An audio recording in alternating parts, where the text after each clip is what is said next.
Phew.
I didn't go to youth today. I decided not to go.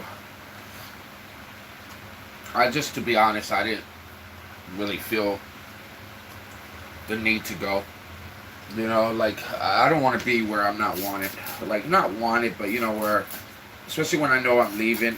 And, as much as I wanted to stay today, go, I didn't go. Um, I took a nap and I got up a little late from it, so I was just like, I'm just gonna stay.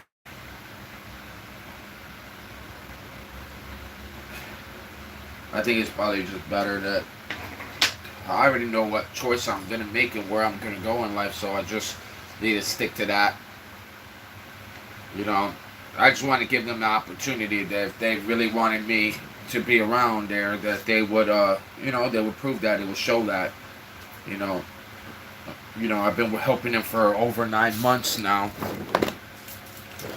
Never asked them for anything, so, they came out with, hey, give me a couple extra days, give us a couple extra days, and we'll, so we can figure something out, and, if you decide you still want to go, then, go, then you're good, you know what I'm saying, and stuff like that, but,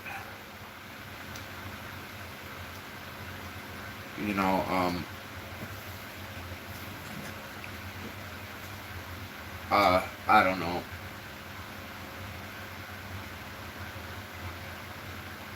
What's up, Carlos?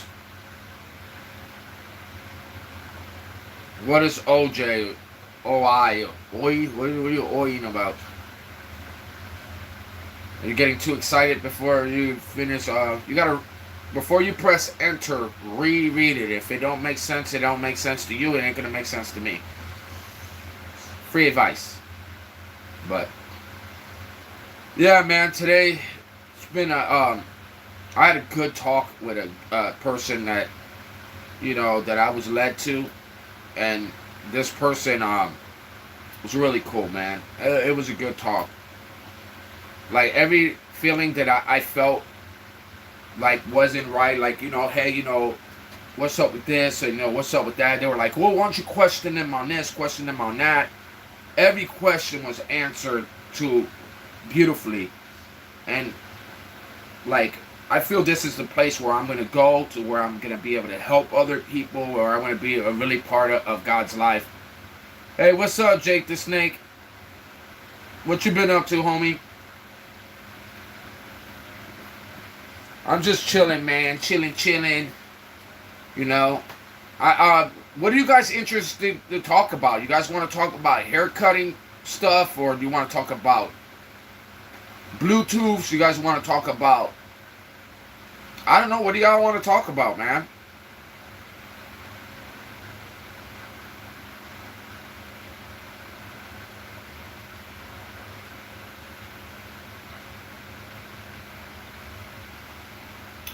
That's definitely a fake profile. I've never seen one.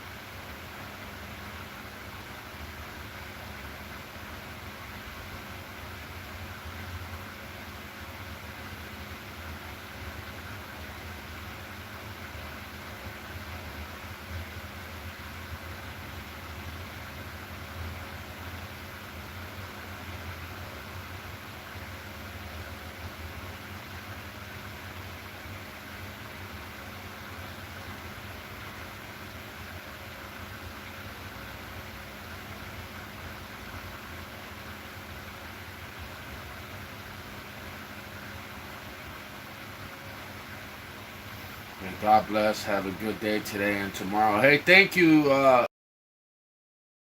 Appreciate it. Yeah, I think I know where my journey's gonna lead me. As much as I wanted to stay in Daytona because I like how small Daytona is, it's more like it's not as crazy as Jacksonville. You know, Jacksonville is just so big and it's just big. And and there's just so much diverse of people. There's a lot of bad things happening in Jacksonville all the time. It's a place that I just always used to get in fights in a lot. But where I'm gonna be led to is in a great neighborhood, is with great people, and it's with the church is right by there, which is what I would need because I would want to be a part of the church, and everything just seems to be calling me in this direction. So, my church here asked a few days, just give them a few days, and I'm gonna give them literally almost a week, over a week. If they don't come up with something that I agree with and I'm okay with, then I'm still going this route. Now, if they came up with something I agree with, then I still want to do the Jacksonville thing, though. Hey, thank you, man. But I think I know what path I'm going into now. I just got a little sidetracked because, what I'm saying, when I went to go pick up my PS5 from the church, I wasn't expecting a up and down combative thing, and then it turned that we talked to the head pastor, and the head pastor was like, listen, just give me a few days, let me get you some options, and if you decline the options, that's fine, you can still take that other route, but at least let us try to see if we can help you stay here.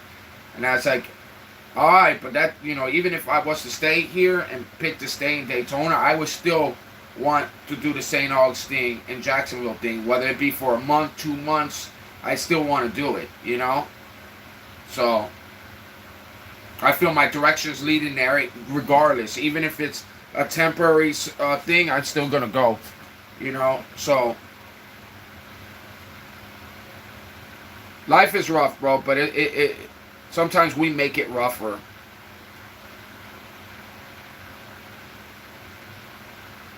But hopefully everybody's having a blessed day. Everybody's doing good.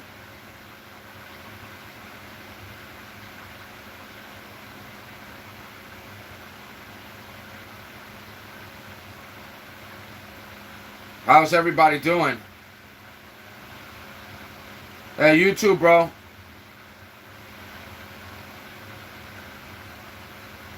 Have a good one, duh.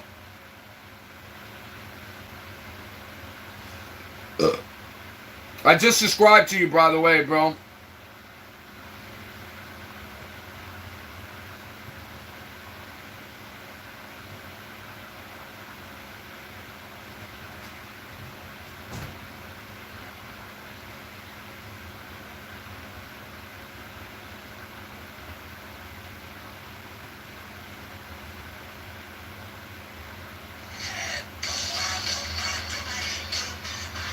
Hey, Jake Snake, is this you?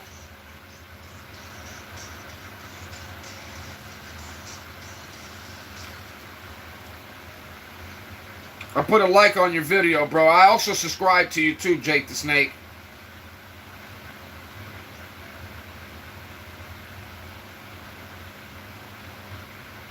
Yeah, man, I'm just chillaxing, man. I'm just chilling. I think I know my path now, so now I can really start getting it. Even though I've been packing up a lot of my stuff is packed, a lot of my stuff is put away.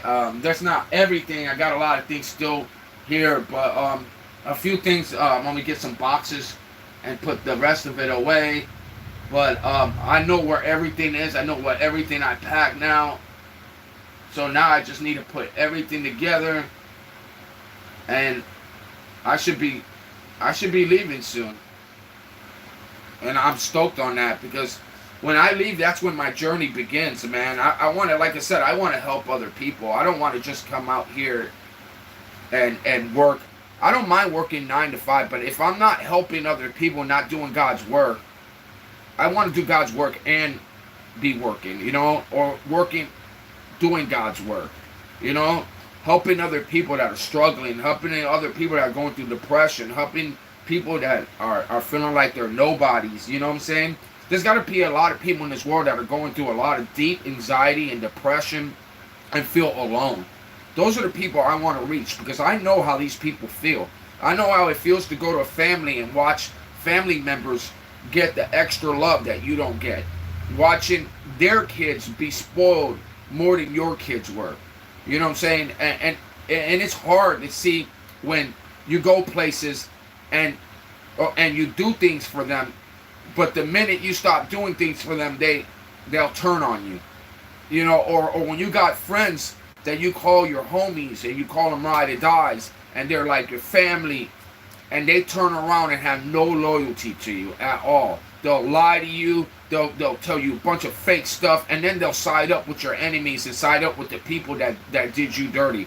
Man, if you guys are going through stuff like that, then I feel you. I have your back. And there is loyal people out there. There is people like us out there. Do not falter. Do not feel like you're alone, because you are not alone. There's good people out there. We're just overshadowed by a bunch of evil and a bunch of bad. There's so much bad people that think that they're good. Bro, it's like the people, a lot of them that claim that they're the most nicest people, they'll get you to vent to them. They'll get you to open up about your life to them. And then they'll use everything you told them to try to hurt you, because their feelings got hurt about something. So they'll attack you for what you personally told them out of venting out to them. People like that aren't friends, bro. That's not family. That's not how it goes. That's vindictive. It's being disgusting, and people do that. What's up, Naomi? You're back? I'm surprised Trish the Dish is not coming back with her poopy thing, which I don't understand what was up with her poopy thing. She said she hurt her leg and she got a cast, but then I see videos of her running around. I don't even think she ever had a cast in her leg. I haven't seen one video of her with a cast in it.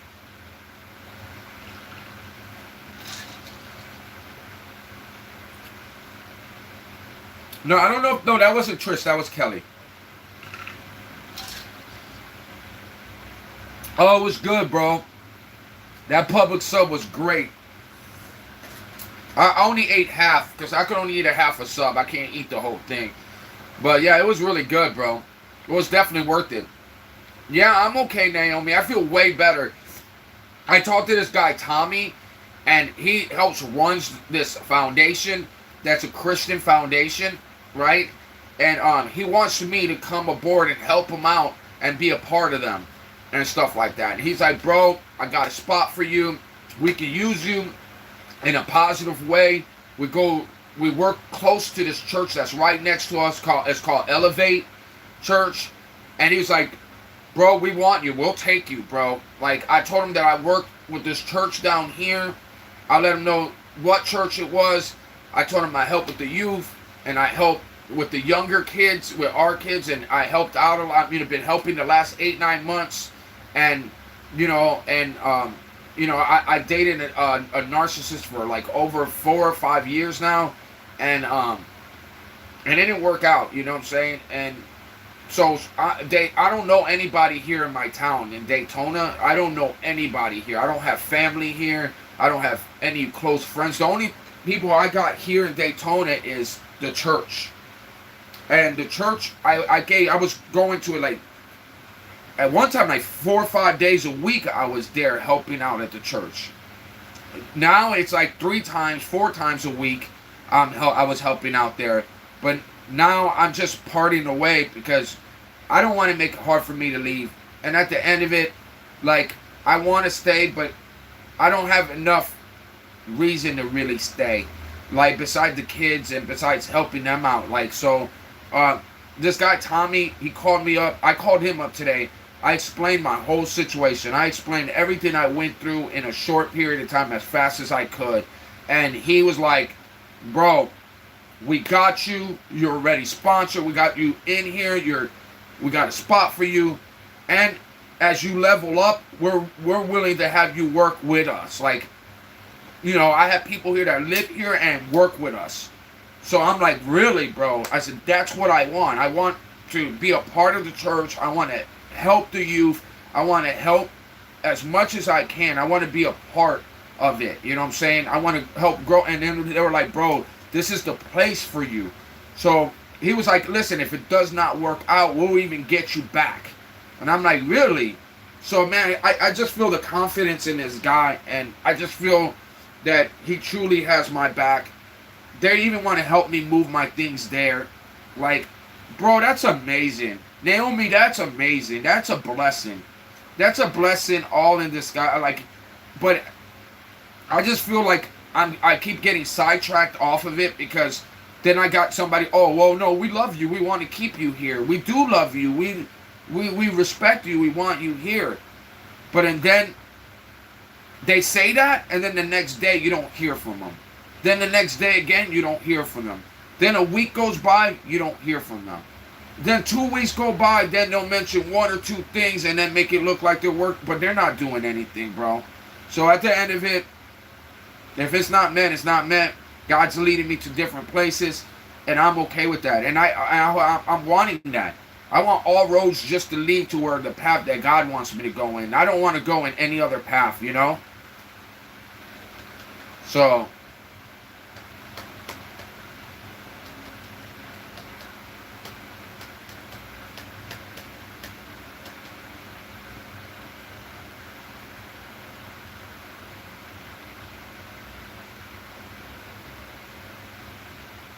love your pick. What pick?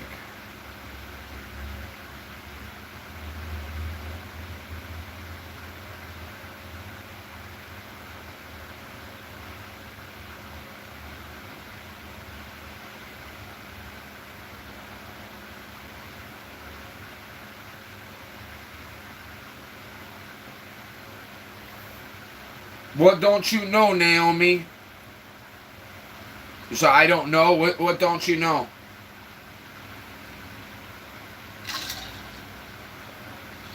Probably a lot, but we're all learning. Right, but you're gonna know today. If you don't know tomorrow, you're gonna know today.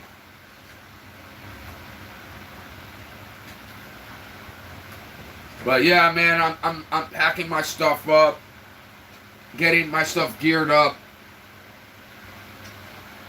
and God's got me, man. That's what matters.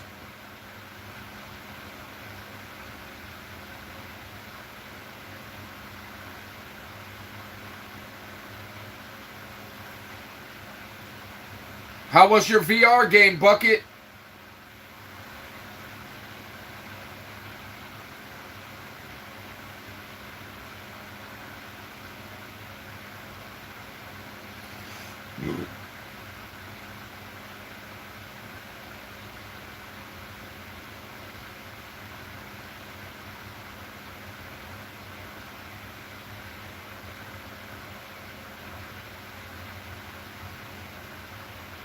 Dear God.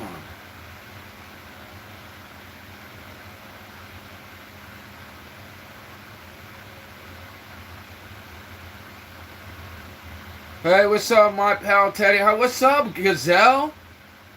Oh my God, Gazelle, you missed out a lot of stuff. Okay, so you want me to start with what happened? I hope you're ready for this. It's a lot. So, Gazelle, fake friends, fake people. Jeez, was that getting me hard? You go first. Oh my God, I got some stories too. Do you? Oh, check this out. Okay, but here, check mine out. Remember Alicia Sable? Right? Alicia Sable, the mod, the grandma of, Little Man and all this stuff. Well, bro, check it out. She messaged me up telling me, hey, I'm really going through a lot of stuff you're going through.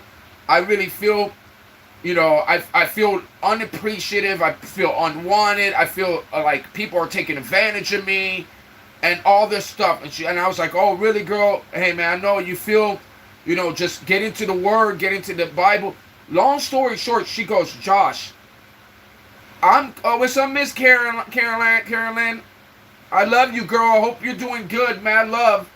So she goes, she's gonna go get Airbnb at Daytona, in Daytona. And I'm like, you're gonna come down here to Daytona? She goes, yeah, I just need some personal time.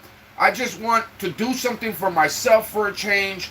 I'm tired of always being there for everybody. I love you, girl. I hope you're doing good today. God bless you, girl. So anyways, she goes, and I said, okay.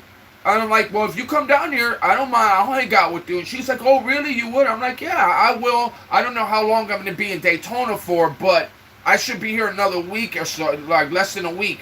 So long story short, she goes, well, I'm going to make plans to come there Friday, Saturday, Sunday, right? So on Thursday, I messaged her. I'm like, are you actually coming down here? Because I talked to her 3 nights in a row about her depression, anxiety, and about her self-worth and all this stuff. Well, she goes, well, I might have little man because it don't look like their parents are going to take it. They always do this to me. And I'm like, well, okay. So she goes, so I might not come Friday, Saturday, and Sunday. She goes, but I will 100% be coming Monday, Tuesday, and Wednesday. I'm literally going to put in, I'm going to register for it. I'm going to put in for it.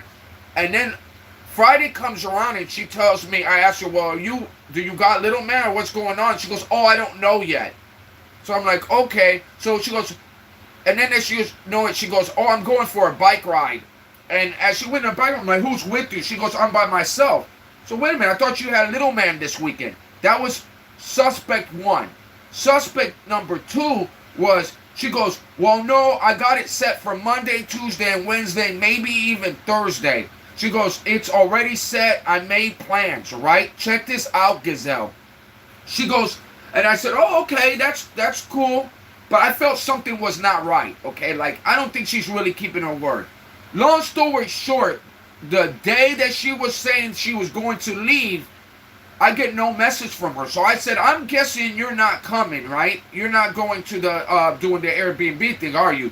She goes, oh, I've been on the road for an hour now. That means she would have left at 10 o'clock when she told me she was leaving at 12 o'clock for the reservation to be there for 4. So I'm like, oh, that's weird. You left an hour ago. So I'm like, wow, I didn't do no laundry. I got to go take a shower. I got to do other things. I'm like, well, I didn't even know you were actually going to come. I was thinking you weren't coming at all. So I get myself ready. I take showers. I do laundry, do all this stuff.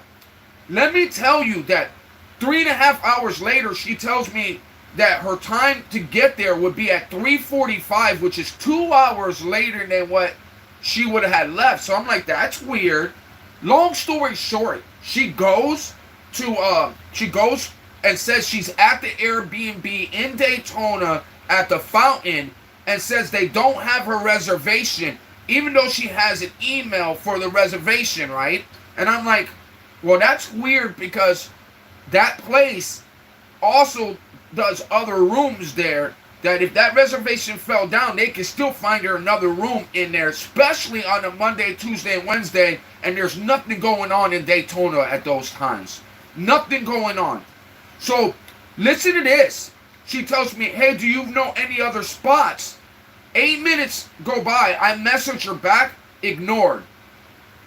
5 minutes, another ignored. 4.5 hours later, still no contact from Alicia Sable at all. So I ended up unmodding her and blocking her off my channel, blocking her off IG or Facebook and IG. And then she personally messages me telling me that Nidia sent her saying I was talking to her on my live and put he's 100% talking about you, even though I don't talk to Blair Witch no more at all. Like, she's got cut off my life again. Long story short, I said, I want no contact with this person at all. She's a deceitful liar. She had me wait almost 9 hours for her and couldn't even have called me and tell me, hey, I'm turning back around and going home. Nothing. So I got pissed and hurt.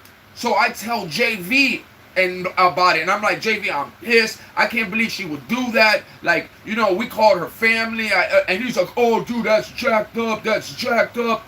Long story short, I go look on one of JV's new lives that he made, and who's under her live? Alicia Sable. She puts a comment to him, and he goes, hey, what's up, fam? Yeah, sis. I love you, sis. Duh. What? Your loyalty is to somebody you met on my live, and you're calling her family and sister after she burned your homeboy, after she did me dirty like that, and you're just gonna call her family, call her sister? I'm like, bro, JV, you are not any different than anybody else. You've been telling me everybody that snaked me and have been talking about my back, behind me on my back, and being snakes behind my back, and you're just as snaky as they are. Like, you literally went over there and called her family and called her sis. Bro, you don't even know this girl. You know nothing about this girl. And she snaked me, and you call her family. So long story short, I cut JV off too. Then JV starts messaging my phone. So I messaged him back. He blocks me. So I'm like, okay. Then he unblocks me to send me more messages. Then I'm like, block. Bro, get out of here. I'm not explaining nothing to you, homie. So at the end, bro, 2 went down the drain. 2 pieces of crap. Actually 3. Nidia, JV, and Alicia. All of them went down that drain. I don't want fake friends. I don't need fake friends in my life. If you truly had my back, you would have been like, bro, why did you burn my boy like that? You know he waited 10 hours for you. Why would you do that? But check this out. Alicia gets drunk. She gets drunk, and she comes on to me going, hey, I don't normally get a hotel to go meet a guy in it. And I'm like, what are you talking about, Alicia? I'm not trying to hook up with you. I'm not trying to have relations with you. We're friends. I was just doing some IRLs. Your family, we called you. You called me family. We call each other family. Like, I'm not trying to hook up with you. Well, then she goes, well, I have a crush on you. How do you have a crush on family? And she had a boyfriend that she just broke up with, or supposedly broke up with. And I'm like, no.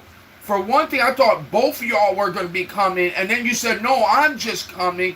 And I said, okay, but that's a friendship. I've never hit on Alicia Sable. I've never tried to get with her in any personal way. I said, no. I'm not going to a hotel room to try to hook up with anybody. I will go there to hang out with you. I will go out there to do video content with you and do some IRLs with you. But are you crazy? No, me and JV are not friends no more. Nah, I'm sorry, I won't do fakeness in my crew. I got rid of so many people for doing what he did, and instead of making right what he did, he wanted to talk trash and be like, screw you, screw me, no, screw you, sellout. If somebody burned him and did him dirty, and literally after all the stuff I vented about fake friends, fake people, and all the stuff I'm dealing with my ex and dealing with the church situation, they basically do the same exact thing. So you know better. You know better to have some kind of honor behind your name, loyalty behind your name. If you got no loyalty, what do I want from you? Bro, then you're just a fan. Then you don't need to go typey. Just watch me. Don't go typey. Just watch me. Okay? But just be a fan from back there then. You know what I'm saying? But don't dare say you're part of the squad. You know how many people I sent to JV? Do you know how many people I said, hey guys, subscribe to JV and Alicia Sable? You know how many times I did that? You know how many times I put their username up and said, guys, if you subscribe to me, subscribe to them? I literally shared my platform with all of them. And to be done like that and be disrespected like that, Alicia couldn't even have the balls to just say, hey, I canceled the plans. I would have respected her and she would have still been part of the crew. She just would have said that. If she would have just said, I canceled the plans, I'm not coming, I'm sorry, Josh, I would have respected that and been like, okay, that's cool. Like, not to be maybe another time. But no, she made these plans up and then turned around and left me hanging for 9 hours out of my day. 9 hours. And you don't play with people like that. And then the fact that I tell my homeboy, the one I tell everything about, the one I got his phone number, the one I talk to his wife and we talk about personal things, he didn't even have my back. It was a new live that he just did, and he's calling her family and sister and part of the crew. She should have been honest from the beginning. Hey, 100. That's why I don't get. Where was the honesty in this? And listen, I've always told Sable, I said, Sable, I'm not a guy to go hooks up with some random girl in a hotel. I am not like that. And I definitely thought that we were family and we're calling each other family. Why would I call you family and try to want to hook up with you? Another thing is, you had a boyfriend that literally, Kelvin, that was coming on here and was friends with us. What kind of person and snake in the grass would I be if I try to hook up with his girlfriend that they just broke up?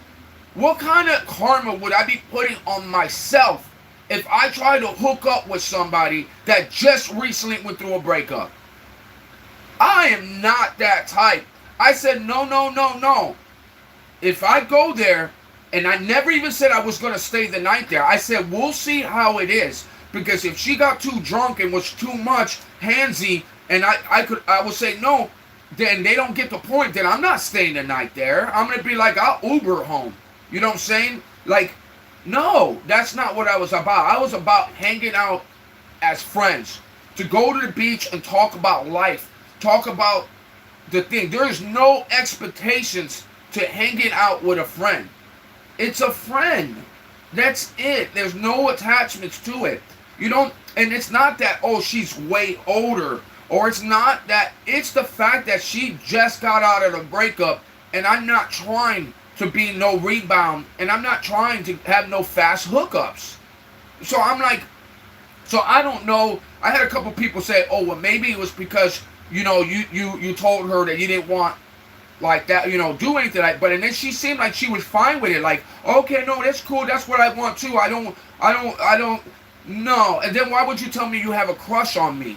Like, you made that even worse, like more, like, you know, just behave yourself and I'll behave myself. Like, and plus I never plan on hooking up with women. I haven't planned to hook up with a girl since I was a teenager. I don't do that. Oh, I'm going to go hook up, I'm going to get some.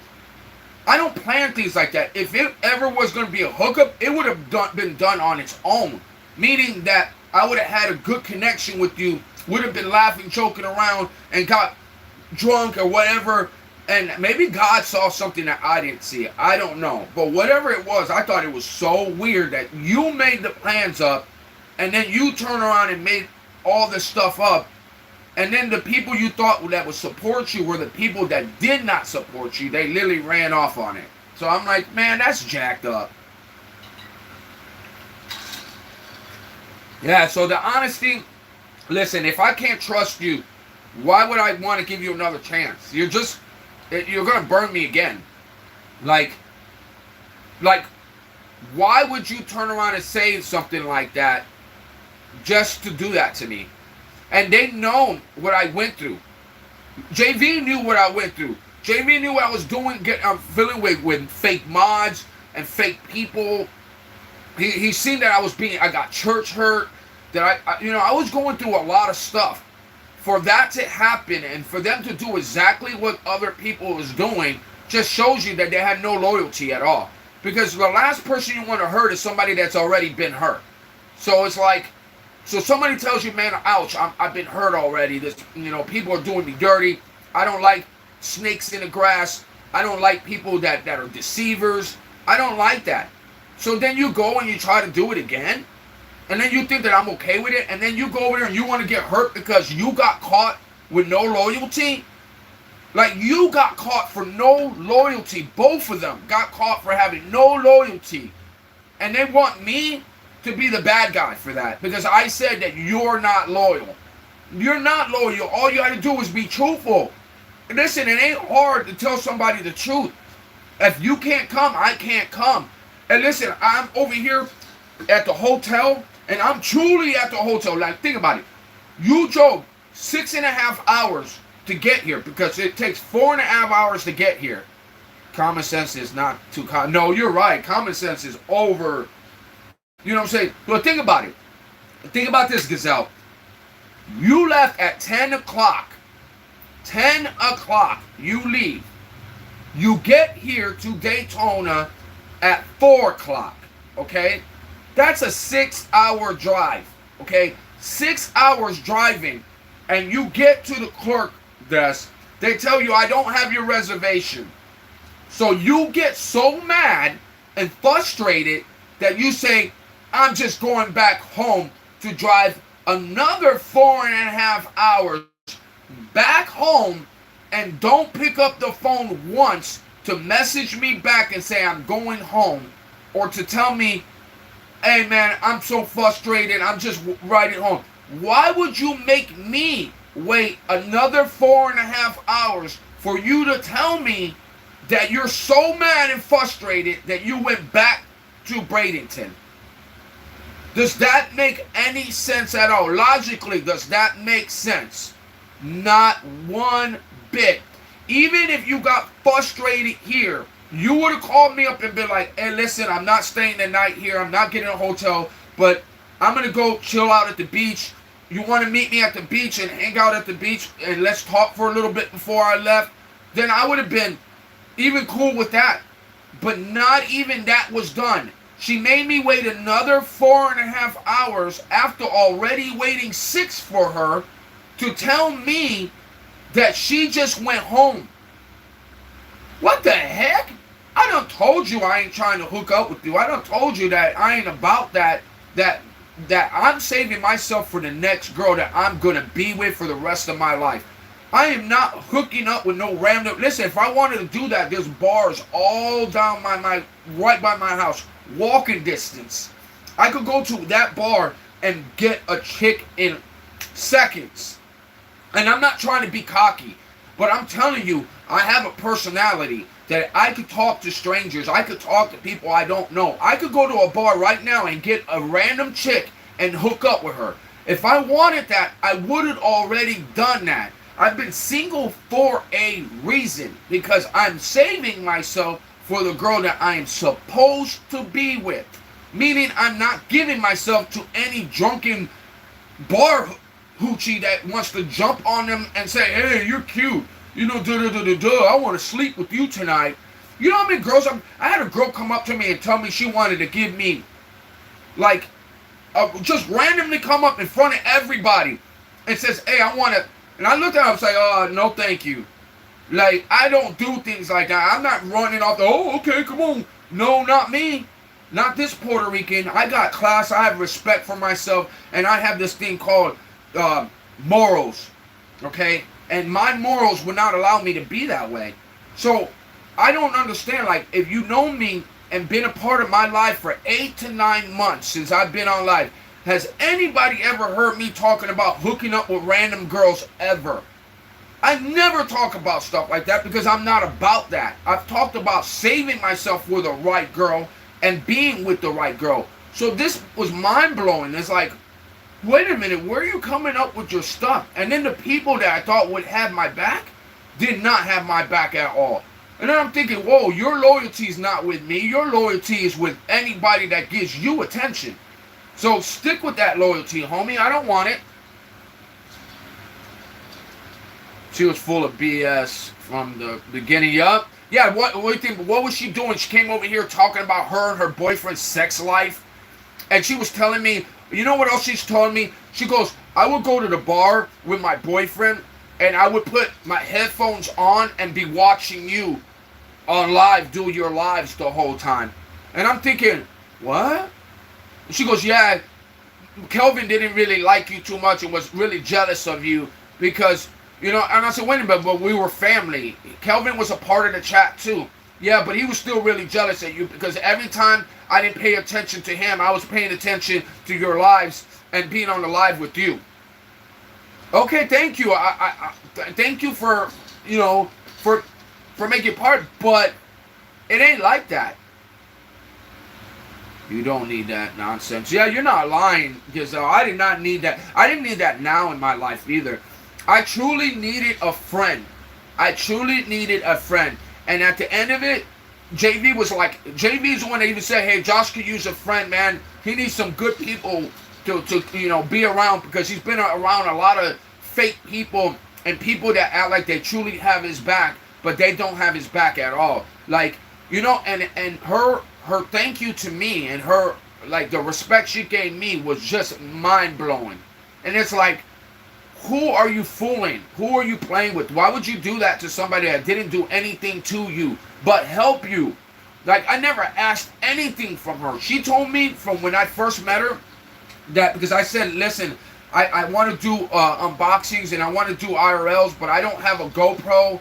I don't have a camera or a laptop. I need to save up, and when I save up this stuff, then I'm going to start doing IRLs, and then I want to start doing more content, better content. I said I don't want to put anything sloppy out there, so I'm building up my channel to when I do get it, I can do some amazing stuff and really get it blown up, okay? But she goes, oh, I got a GoPro, brand new GoPro I've never used. You know, me and Kelvin will bring it to you. Next you know, and I'm like, oh, okay, that's cool. Yeah, come down here. I'll hang out. We'll buy your first 2-3 drinks on us. We'll buy your drinks. We'll bring you the GoPro. We'll go hang out with you.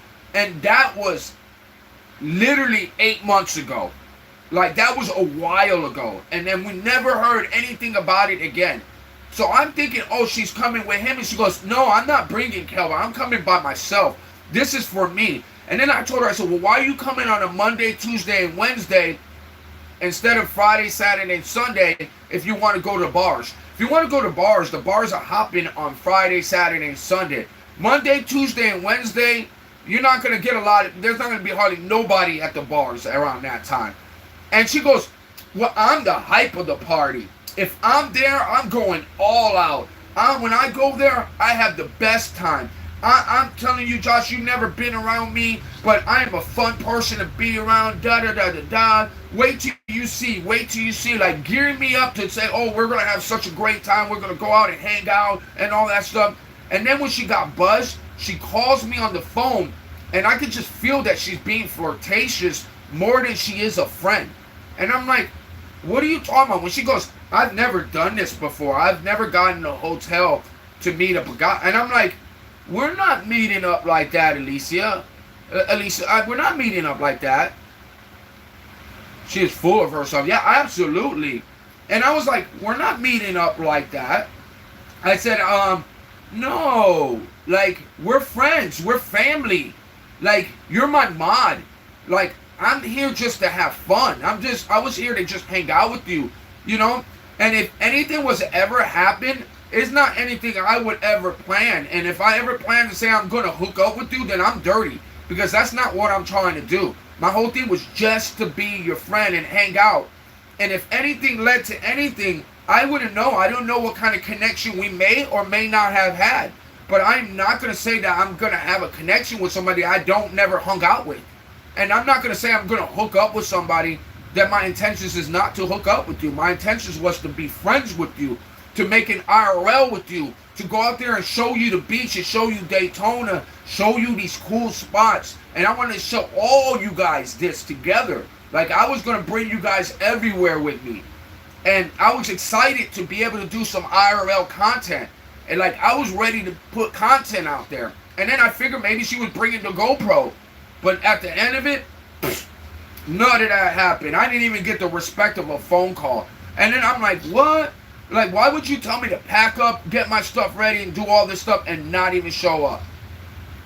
And then have a stupid excuse. I was so frustrated because they didn't have my reservation. Bro, there's like 1,000 hotels in Daytona. There's 1,000 hotels in Daytona. And on a Monday, there was super a lot of places. Even at the fountain, she could have got another room at the fountain easy. That make no sense. And actually probably cheaper too.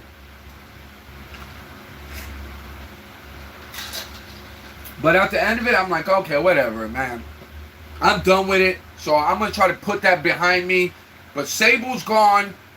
JV's gone. That's 2 mods I got to flush in less than 3 days. I flushed all my mods. I ain't got no mods no more. And I'm okay.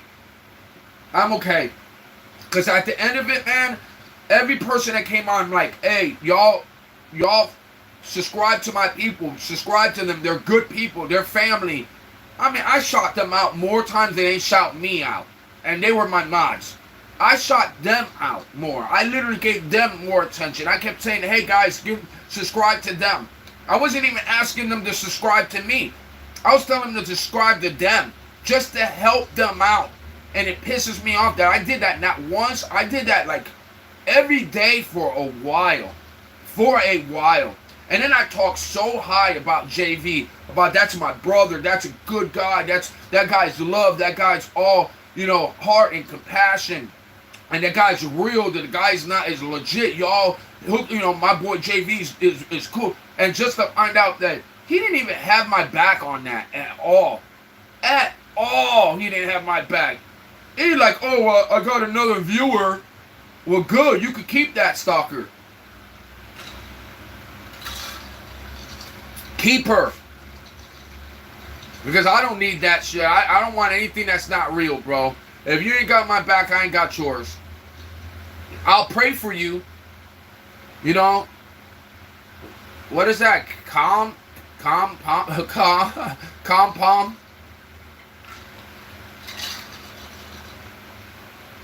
So how you been, Gazelle? Tell me about you, girl. What did I miss?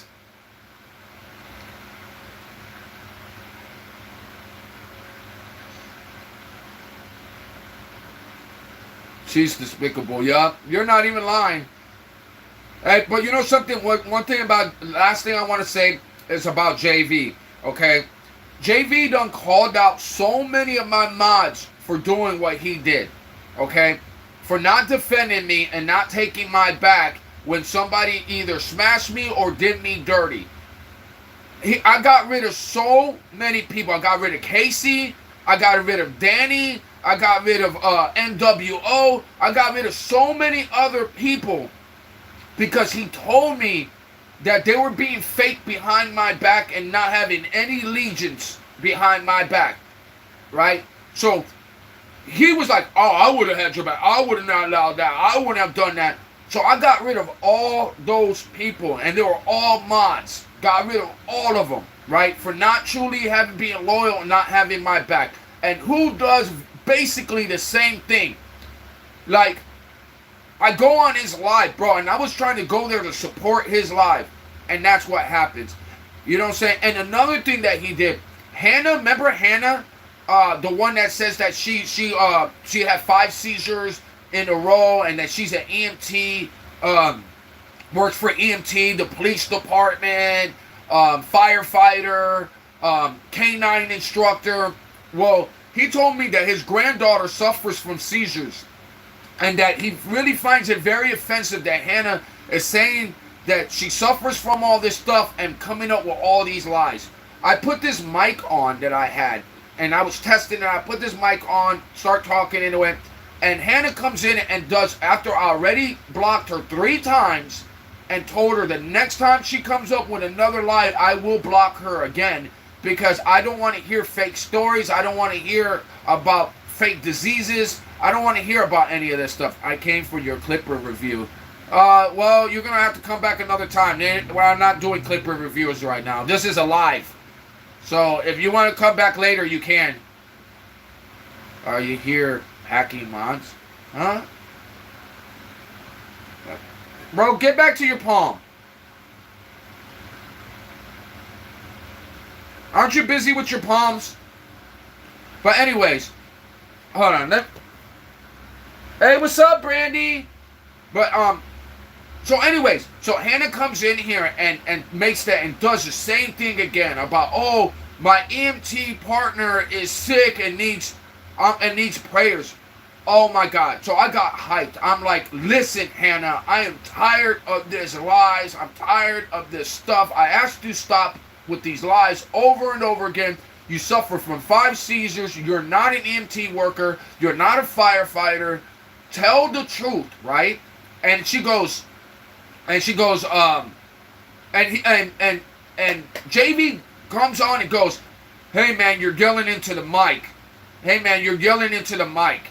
And I'm like, JV, lower your volume down. If I'm yelling into the mic, lower your volume down. It's a volume rocker. You go like this. But of course I'm yelling. I'm emotional because you told me about your daughter suffering seizures and she's making a mockery in it. And instead of having my back and yelling at Hannah and telling Hannah, knock it off. We've been through this crap. No, he goes, you're yelling in the mic. Well, I'm just gonna leave then. You know, I was just saying, I'm like, bro, get out of here. Cry me a river, bro. And so shortly after that is when I found out that his allegiance has never been for me anyways. That he was over there calling my the person that frauded me and did me dirty sister. So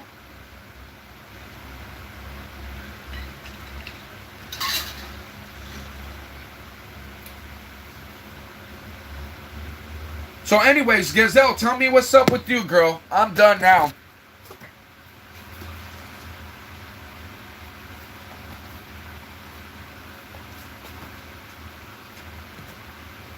I want to hear your thing. Oh my God. So I got another driving job. Yay! On my first day, I backed up and destroyed someone's mailbox. Second day, I'm already getting sexually harassed by my new boss. No! No!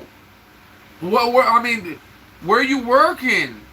The mailbox thing, it happens, girl. You'll learn from your mistakes and you'll get stronger as you go. It's a new vehicle. You'll learn from your mistakes.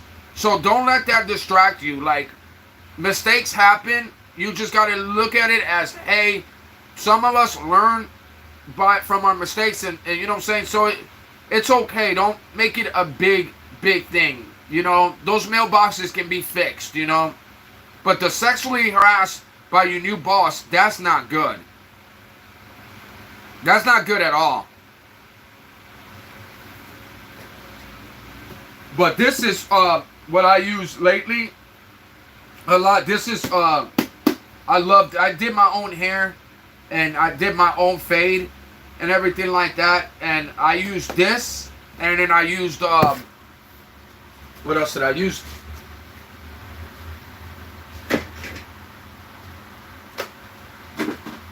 I used these. These are the 2 ones that I used for cutting my hair, and I did a really good job. I think I did a pretty decent job on the fade and everything to my hair and all the way around. And this is what I used right here. These are like, they look like Babulous knockoffs. These got 2 gears, and I did a full review on my channel. So if anybody wants to check out that review, go ahead. It's on my channel. And this is the kind of stuff that I want to start reviewing. I did unboxings, which is just first-hand impressions. They're not, I told my boyfriend and he told me I should leave, and I did, so I can save my relationship because it was really bothering him, me staying there. And, okay, but Gazelle, is he treating you better? Is he giving you the respect and the love that you so deserve? Because, you know, I feel like you're doing things for him, but is he doing it for you? Is he going to treat you the same way? Would he have quit his job if a girl was hitting on him? Or would he have even told you if the girl was hitting on him? So you're not thinking about stuff like that either. If you do something, you do it for yourself. You do it because, hey, I want to quit this job and I don't want this to happen no more. But, like, don't let somebody control you that wouldn't do the same for you. It's like women, you guys are so innocent, but sometimes you guys allow yourself to get set up. Because at the end of it, if they won't do it for you, honey, don't do it for them. If he wouldn't tell you, then you should never told him. At the end of it, you know, you warned the guy and tell him back off. Or you could have sued him. And myself, that supervisor was a sicko. And I wish I recorded it so I can bring him down. Because who knows who else he's doing this to. Yeah, I know. I wish you would have talked to me. Golly, Gazelle, you should have came and talked to me. If you'd have talked to me, I'd have gave you advice. I would have told you, girl, record it. Like, put it on your phone where you can just hear what he's saying to you. Because at the end of it, like, you could have left with something instead. You know, now he's going to complain that you're not working. He's going to complain about you being jobless. And is he going to help you out for not working right now? Is he going to financially try to help you not lose your house, to pay your bills, and to help you with your kids? Like, if he's not, then, you know, you just set yourself up for more problems. Because he's going to be even more unhappy when he can't come out there and he's not going to be able to help and do the things that you need, you know? I worry about you, girl. Be careful, man, because there's just so many fake people, fake friends, people that pretend they love you, but they're only there for gains. They're only there to get their gains from you, you know? And that bothers me. Of course he's bothered that you're being hit on. You're a gorgeous girl. You're definitely going to get hit on if you don't get hit on. But he shouldn't be sexually harassing you. That's a whole nother ballpark. You being hit on, oh, you're hot, you're beautiful. Yeah, you are hot and you are beautiful. But a manager shouldn't be doing that. But he shouldn't be so upset about it unless he's putting his hands on you, trying to touch you and trying to grab you and, you know, and saying stuff like that. You could have caught him, and because he's just going to do it to the next girl and do it to the next person. You know what I'm saying? I wouldn't have had you quit like that. I would have had you do something totally different. You know? But I'm praying for you, Gazelle. I hope that he does start treating you like the way you deserve. But I know that you deserve affection, love, and he should have empathy for you to where he sees that you're hurting.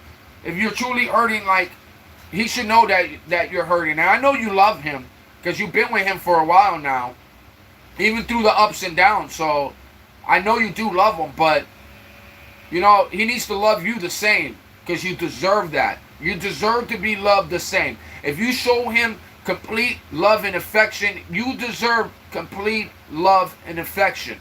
It shouldn't go just one way. So stay strong, girl. And I hope that things, you know, gets better and stuff for you. The situation brought my partner and I closer more than ever. I told you that it would. But listen, this is what I told you before. Remember I told you that when he gets jealous and you put a little jealousy in this man's life, he's going to realize that he's got a potential chance to lose you. But how long is it going to last is the thing. How long is this love and affection going to last? Is it going to stay like that, or is it going to just be a short-term thing?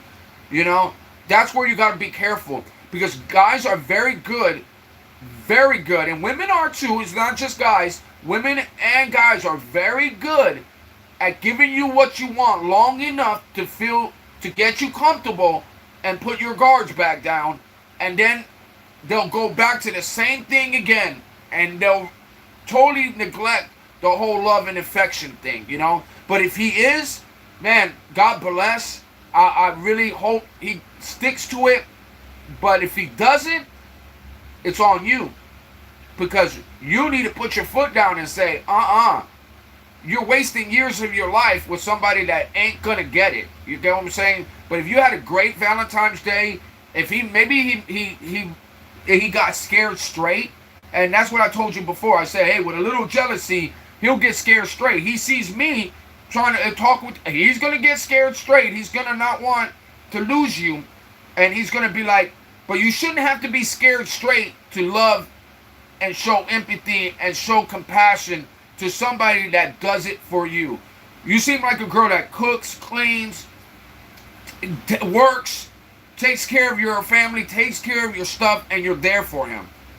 Like that, you can't ask that of any girl these days, and you're going over and above. And I just want him to give you what you're valued as. You know what I'm saying? And sometimes you guys devalue yourself and be like, oh, it's okay, he's having a rough day. Oh, it's okay, he's just stressed. No, no, no. You are the stress reliever for him. If he's that stressed, tell him to put his head on your lap, and you'll be there for him. Women are very compassionate that way, that if you're so stressed, you go to her, and she'll be your stress reliever. If not, that's a hell of a stress reliever. Like, at the end of it, like, who else would you be going to? The bar? Like, that's when you're hiding from that. You know what I'm saying? Like, nah, you know. But that's good though. I'm glad. I really hope that's the case. No, I really hope. I'm thinking maybe you got it there, but I'm just saying, be careful. Don't fall into the same hole you done fell on before. Okay? Like Carolyn knows. I know she knows. Like, we've been there, done that. And once you jump out of that hole once, you don't want to jump in that hole back in there again. And all I'm telling you is to stay strong and be careful. But now you got to find another job. And hopefully he's going to support you in that. If he supports you in that and he's helping you out and he's there for you, oh my God, then that's definitely good. Yeah, for real, Gazelle. I got nothing but love for you, girl. So I'm just trying not. I want you to be focused and not lose focus. You know, but if he's doing what I told you, if he's helping you out, if he's financially gonna help you out while you're looking for a job, but if he's not helping you out financially, then he had no rights to tell you to quit that job. He should have told you to record it, report him, and then he gets fired, and then you still have a job. You know what I'm saying? And you're going to get hit on a lot if your beautiful girl gets hit on. But you just got to tell him, back off, bro. Yeah, definitely update me. I've come out of a relationship recently. Oh, you did? Me too, man. 5 years, guys. Almost 5 years. And it was like a Thanos snap. This person turned into somebody I do not know. Let me tell you something. If I knew the things I know now about this person, I would not even allow her to open the door for me. I would have grabbed my own door. No lie. If I knew what I know about this person right now, my lips would never have even touched her hands, much less her lips. I would have no love for this person, one iota, if I knew the things that I know now about this person. I was like, wow, you hid who your true colors were this whole time. And I kept getting pieces of who this person was, but it was always when they got drunk. So they could hold their fake personality, but when they get drunk, that demon comes out, and it's like, raw. And then you're like, whoa. Oh, I was drunk. I'm sorry, I don't even remember doing that. So you're like, oh, okay, maybe that's not the person. Then you out that person like, wait a minute, you know, you're coming off to be a narcissist. I'm starting to realize that you got this thing that you have no empathy at all. Like, you know, you could stomp on somebody's foot, like I said, and they'll say, oh, your foot was in my way. Instead of saying, oh, I'm sorry, did I hurt you? Oh, I stepped on your foot. It'll be like, why did you have your foot in my way? What? Like, when you have no empathy at all, and you have no actual care, bro, those people know how to hide these things, and they know how to fake them. They know how to fake them so good that you think they genuinely love you, but they don't. They're doing it because they know if they don't, they can lose you. So they know how to add what they're missing for so long. And then once you out them on there, they're like, this is who I am permanently. So, man, that's scary. That's a scary thing, guys. And I'm not lying, man. That thing, it makes me shaky right now just thinking about it, because I've never ever been in a relationship like that. Like, I've been a lot. I'm gonna say, yeah, me too. That's why I was saying with the whole thing with Elisa, I'm like, no, I'm not trying to hook up with nobody. I don't want to be with nobody right now. And the reason I want to be with nobody, I'm afraid to go give myself to a girl right now. And the only reason why is because it's so easily to be fooled. They could fool you so easy because they've been through so many bad relationships. They know how to hide who they really are. So how am I ever going to know unless it was God that says, hey, this is the girl you're meant to be with. This is what I brought for you. You know what I'm saying? And it's never going to be me find it at a bar or me find it on YouTube. No. If I find it, I think God's going to bring it to me in a way that I'm going to know it's her. And I am not going to go out there sleeping with a bunch of random people until I find her. I'm not doing that. Why would I do that? Why am I going to give her a disease and give her some kind of funk? Because, I couldn't keep it in my pants long enough to meet her. No, I want to make sure when I find her, I'm clean as heck, and I ain't hook up with no random girls. I stayed focused because I knew that she was coming. And Caroline, I guarantee you're going to find the right man that's going to wow you, and that you're going to want that attention, you're going to want that affection, but you're not going to be looking for it. And that's the best time, when you're not looking for it and it finds you. That's the best time, girl. Don't go looking for it, because it's going to pop on you and you're going to be like, whoa, if it's meant to be, it's going to pop up on you and you're going to be like, wow, I never thought I was going to even want to hook up with anybody, and I just found this person. And hide themselves with makeup too.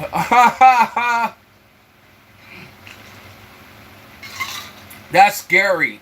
That's scary. And hide themselves with makeup too? Wow. Yeah, no.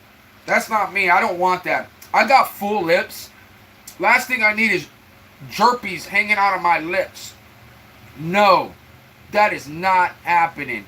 I want to make sure that the girl I get with is a girl that I can say, that I'm clean and I'm not hooking up with random girls. I don't want that. Like, I just wanted a genuine friendship.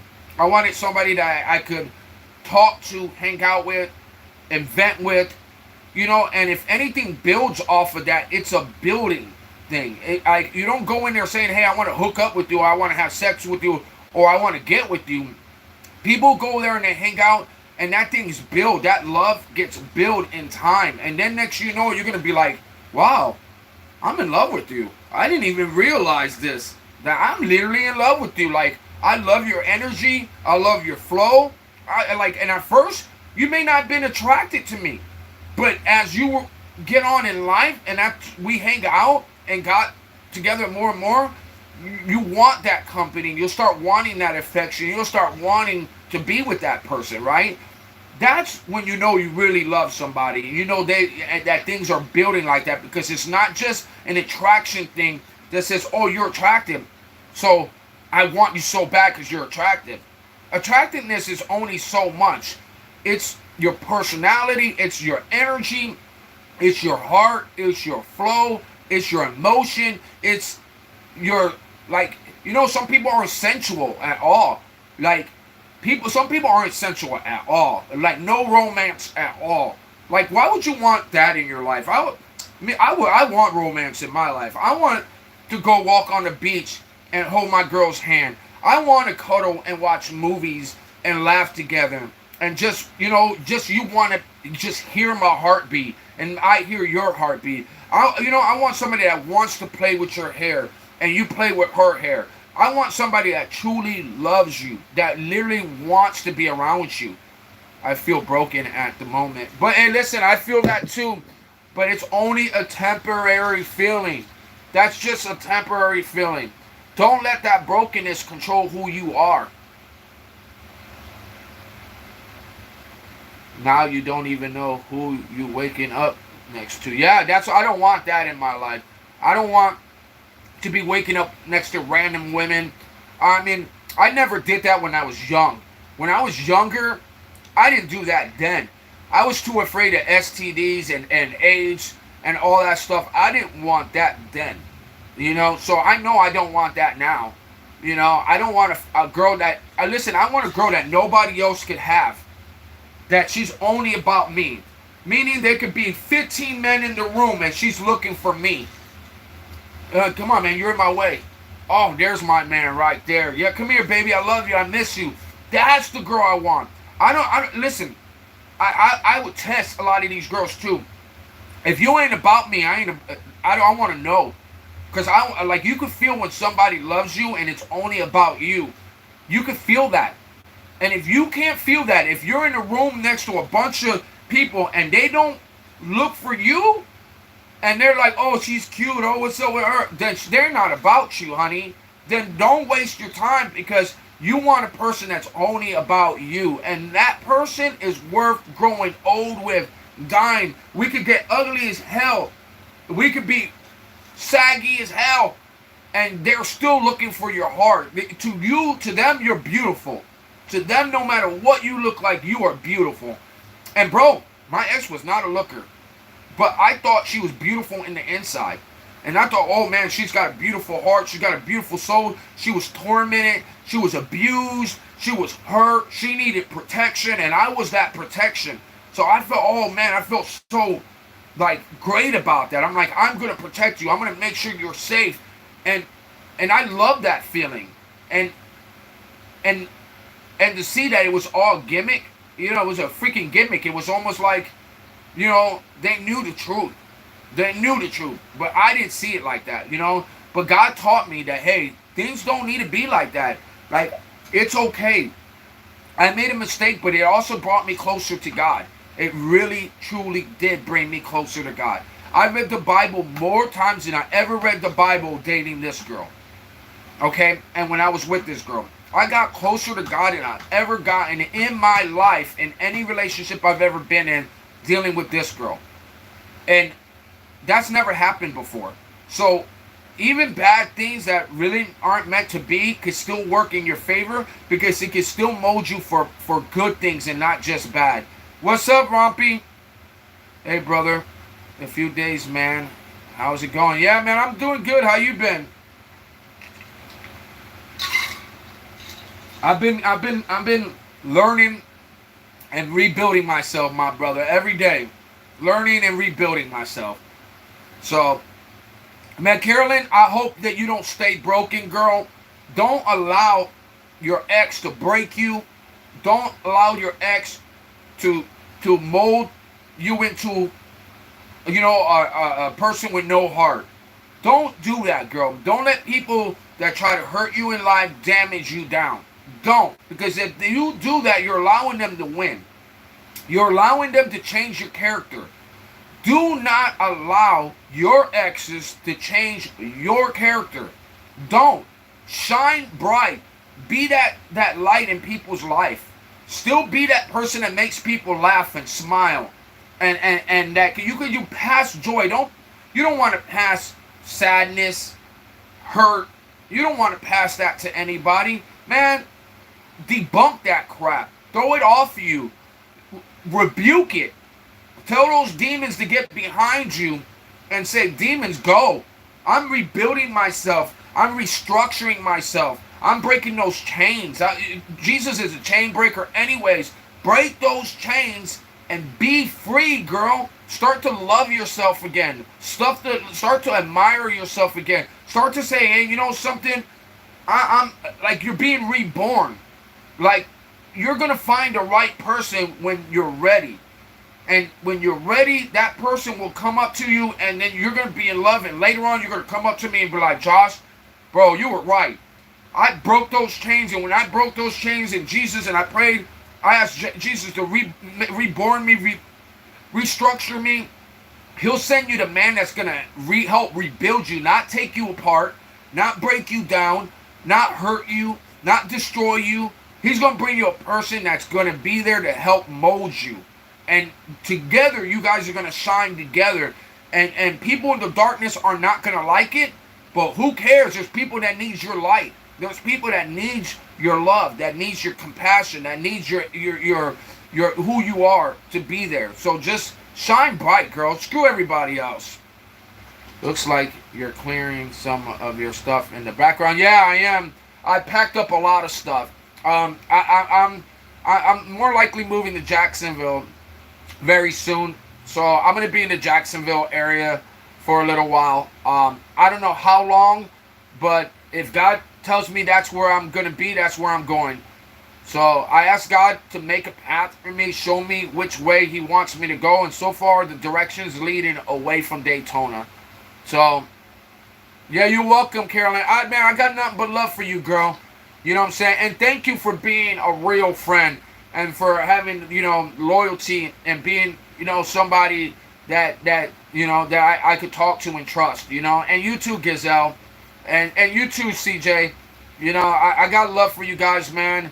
I know that I got a lot of healing to do myself, but I'll get there. Yeah, I packed a lot of stuff up. A lot of figs are in here. I packed those boxes. There's bags over here that I piled up with collectibles. I took a lot of stuff from the background down. A lot of stuff is packed up, man. It's ready for my new beginning and my new life,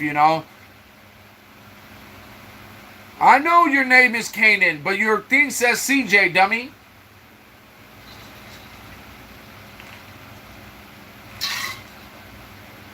I know who you are, Rompy. Right? Isn't that your name, Rompy? Bill Joel. Listen to Bill Joel. My life sometimes. This song makes me feel better, and maybe it will help you. Thank you. I definitely will. Bill Joel. My life. I'll play it when I get off here. But yeah, man, guys, just stay strong, man. I've been going through a lot of stuff in my life, Gazelle. You've been gone for a little while, but all that stuff just happened. Carolyn was there. She was a part of it when I dealt with JV. JV comes up getting all butthurt because I'm telling the truth, and I'm like, dude, get out of here. You shouldn't even have that blue. You shouldn't have that wrench, anyways. You know what I'm saying? So he got de-wrenched.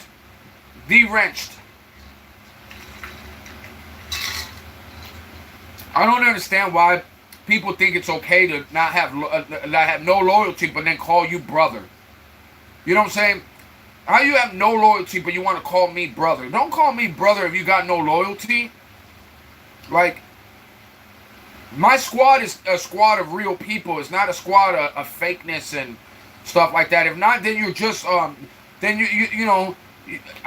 listen. If you're fake, then you can stay in the outside, but you're not gonna be in the inside. Like, the inside's only for real people. If you ain't real, then why would I want you in?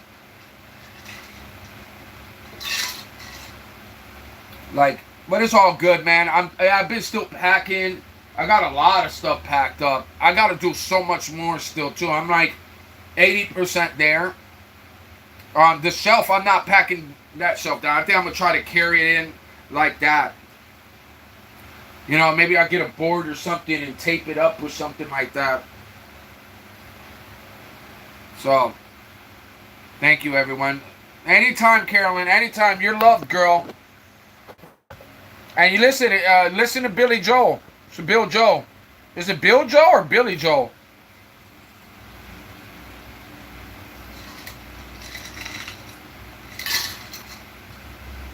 I took a nap earlier. I went to church earlier today. And it was good, but it was kind of hard to enjoy it today. I'm just ready to start my life all over again. I'm just ready. I'm ready for a change in my life. And I'll get there. It's just going to take a little bit more time than I thought.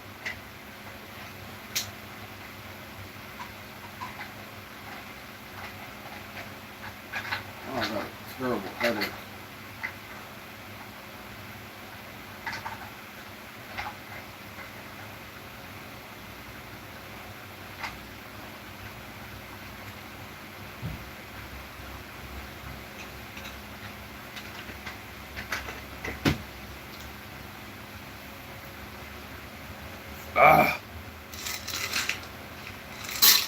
Hold on, I need to get a drink really quick. I'll be right back.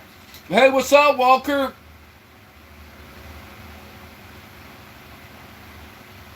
Hey, thank you, Walker. How you been, my brother? How's everything going with you, man? Carolyn is on here. You can say hi to her. She's one cool chick, man. Clear wrap. Oh, yeah, that's what I need. Clear wrap the shelves, and they should be easier to move it. Yeah, that's what I need is some clear wrap, because I could clear wrap my dresser, too. And I could keep the clothes in there, and I don't have to pack up all the clothes, either. So if I do that with this shelf, smart idea, girl. That's when I need to get it. I don't know, where do I get clear wrap from, though? I don't know, maybe Walmart? But hold on, I'll be right back. I'm going to get another Arizona.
Oh, and Home Depot. Okay. I think we got an Ace Hardware, maybe. What about Ace? Maybe Ace?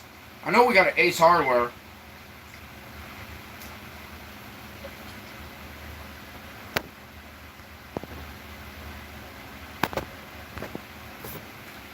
Yeah, I met some cool people on here. A lot of cool people on here as well, you know, so I don't have any regrets about YouTube Live, you know. Like, I truly had love for Alicia and JV. I really did. I truly, truly did love them. I truly had mad love for them. And what they did to me was just, like, uncool. Like, it's hard for me to respect somebody that would do something to me that I would not do to them. You know what I'm saying? Like, I just would not do that to them. I literally would have been like, hey, man, I'm sorry, man, but I ain't cool what you did. I'm not going to be calling you family and sister after you just literally burned one of my homies that you met on my daggone channel. That you know nothing about. That I know way more about this person than he ever would have. And it's yet, he's got loyalty to them.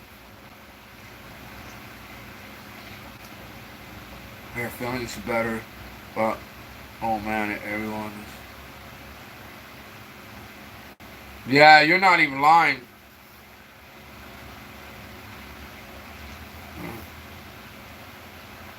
Yeah, I'm just gonna restart my squad over, start from fresh, you know, and you know, we'll see if I find some real people out here. You know, but I really did have more love for JV than I did for Alicia. You know, JV, I looked at him like a brother, man. I truly did. I talked to him for hours and hours on the phone. I literally, like, I had mad love for him.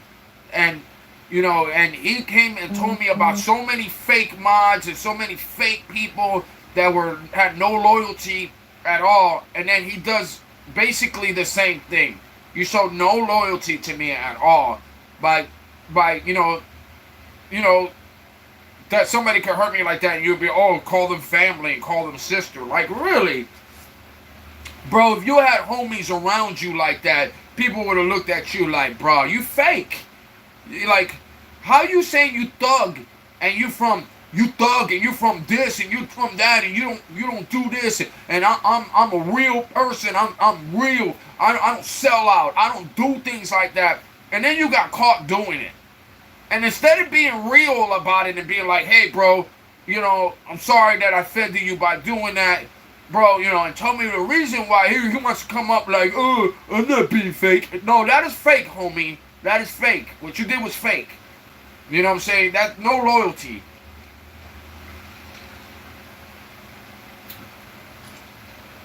Like, so anybody that turns it out to hurt me, you go straight to JV. He'll take you in and he'll hug you. He'll pamper you. He'll call you family. He'll call you sis and a brother. So any of my enemies that really want a friend of my enemies, go be friends with JV. He's got your back. So anybody I kick out of here, JV will take you in. So, like, that's no loyalty, homie. So that's what I just feel like that's no loyalty. But that's just how I feel about it. That's just my take about it. You know what I'm saying? But, and then I dealt the same thing with Nidia. Nidia did the same thing, bro. Like, not the same thing, but she was worse, actually. Like, she used everything I vented with her and then tried to tell me to unalive myself. And told me all this crazy stuff, bro. Like, and I'm like, wow. Like, okay. All because I told her about some olive oil in her ear. She didn't like the whole olive oil idea. Which, olive oil is very good for ear infections. You know what I'm saying? And don't tell her that. You'll offend her. But it's all good. I'm going to reset myself, restart myself, rebuild myself, restructure myself. And I need to forgive and forget, but not forget, forgive. But I'm going to I need to restructure myself again. I'll get there. You know what I'm saying? Well, bro, I'm telling you, God works in mysterious ways. For some reason, every person I thought that truly loved me and had my back and truly cared about me, she'll be like, hey, are you drinking water? Are you drinking water? Be healthy. I hope you get safe sleep. I hope you're good. So I vented to her and told her about my frustration and what I'm going through, my sadness. And the girl literally used everything I said to her to try to hurt me with it and try to tell me to play Russian roulette with my life and started saying some jacked up things. And I'm thinking, wow, the demon in her came flowing out of her. And I was like, whoa, girl, look, how long you been holding that in? Like, good. I'm glad you're showing me your true colors. Because I definitely wouldn't want to go to Arizona to find that out. I definitely don't want to try to fly you down here to find out that you're a demon. At the end of it, I'm glad you showed me your true colors. Like, I would never tell anybody to unalive themselves. No matter what they said to me, I would never tell somebody to unalive themselves. I could never do that. And the fact that she didn't say it, well, she said it 3 different times to me. And I'm thinking, honey, I would never do that, especially over you. Like, losing you is time to make s'mores. I'll do a bonfire and make some s'mores because I got rid of you. But why would I ever unalive myself over you? Because you told me to do it? Get out of here. It's time to throw a party. Ding dong, the witch is dead. The wicked witch, goodbye. Like, I wish I was in a chat room when she was typing that. No, she typed it on IG. And check this out. She typed it on IG and then reported me. She reported me for calling her Flubber Queen and calling her and saying things about what she hides. Like, you know what I'm saying? She'll be like, why is it that, like, when I kept her off my thing, remember the first fight we got into? Well, she came back after that and goes, and tries to get everybody to go to her YouTube live and go, not her YouTube because she couldn't live, on her YouTube to look at her videos that she posted. Every one of her videos were filtered up. Her comments were taken off. She shows parts of her, but don't show all of her. Meaning that she's showing all the parts she could fix the image on, but the defects she doesn't want to show. But then she was talking about every girl on my live, talking crap about them, talking about that they weren't pretty, that making fun of Alicia Sable, calling her a rat-looking girl, and saying all this stuff, right? And I'm thinking, wow, that's jacked up. You have body dysmorphia. Why are you judging other people and how they look? She tried to judge me, and I'm like, girl, I'm proud of my body. I don't use filters. I don't need filters. I show who I am. You use filters. Even when I IG'd her and called her on video, you know when you use filters, if you look away and you come back, then you can really see that person and then the filter kicks in. Get what I'm saying? That's how you know somebody's using a filter while you're on a call with them. So when she looked away or when she went down or something, she came back, you could see their face and see what they really look like. And then the filter kicks in and it's like, girl, how are you using filters on an IG call? Like, girl, just put on makeup. You can disguise everything with makeup. You don't need makeup and filters. And plus, what are you hiding if I ever met you face to face? What are you going to do? You're going to have a filter flowing around you? Like, I'm going to see you in your face. Like, but and then people that have the most, I guess they got things that they don't like about them, they want to pick on everybody else and make everybody else look just as defected as they feel about themselves. So she wanted me to tell every girl that I was dating her and did not want me to say that it was a long distance relationship. I'm like, Nidia, I am not allowing you to control my YouTube live. You're way out there. This is my live that I've had before you. I'm not changing my live that. So I ended up having to break up with her over the whole situation. After that, she starts sending me more seductive pictures. After I start seeing, I'm like, girl, like, you should not be judging other people. And I never broke up with her because her body was not right. I never broke up with her for that. I literally stayed with her still. And the reason why is because I'm not having no contact with her. She's in Arizona. But another reason I wouldn't break up with her because of that reason, because it's wrong. And it's not a godly thing to do. So I did not do that at all. But at the end of my mind, it's like, you should never be judging other people when you don't even like the way you look. Like, she went to the gym 3-4 times a day. Who goes to the gym 3-4 times a day? That's just way too much. That's a mental mind thing. Like, no. I bet she's the one those people are talking so much smack online, but not in person. Karma will come to her for her ugly actions. Amen, Gazelle. You're not lying.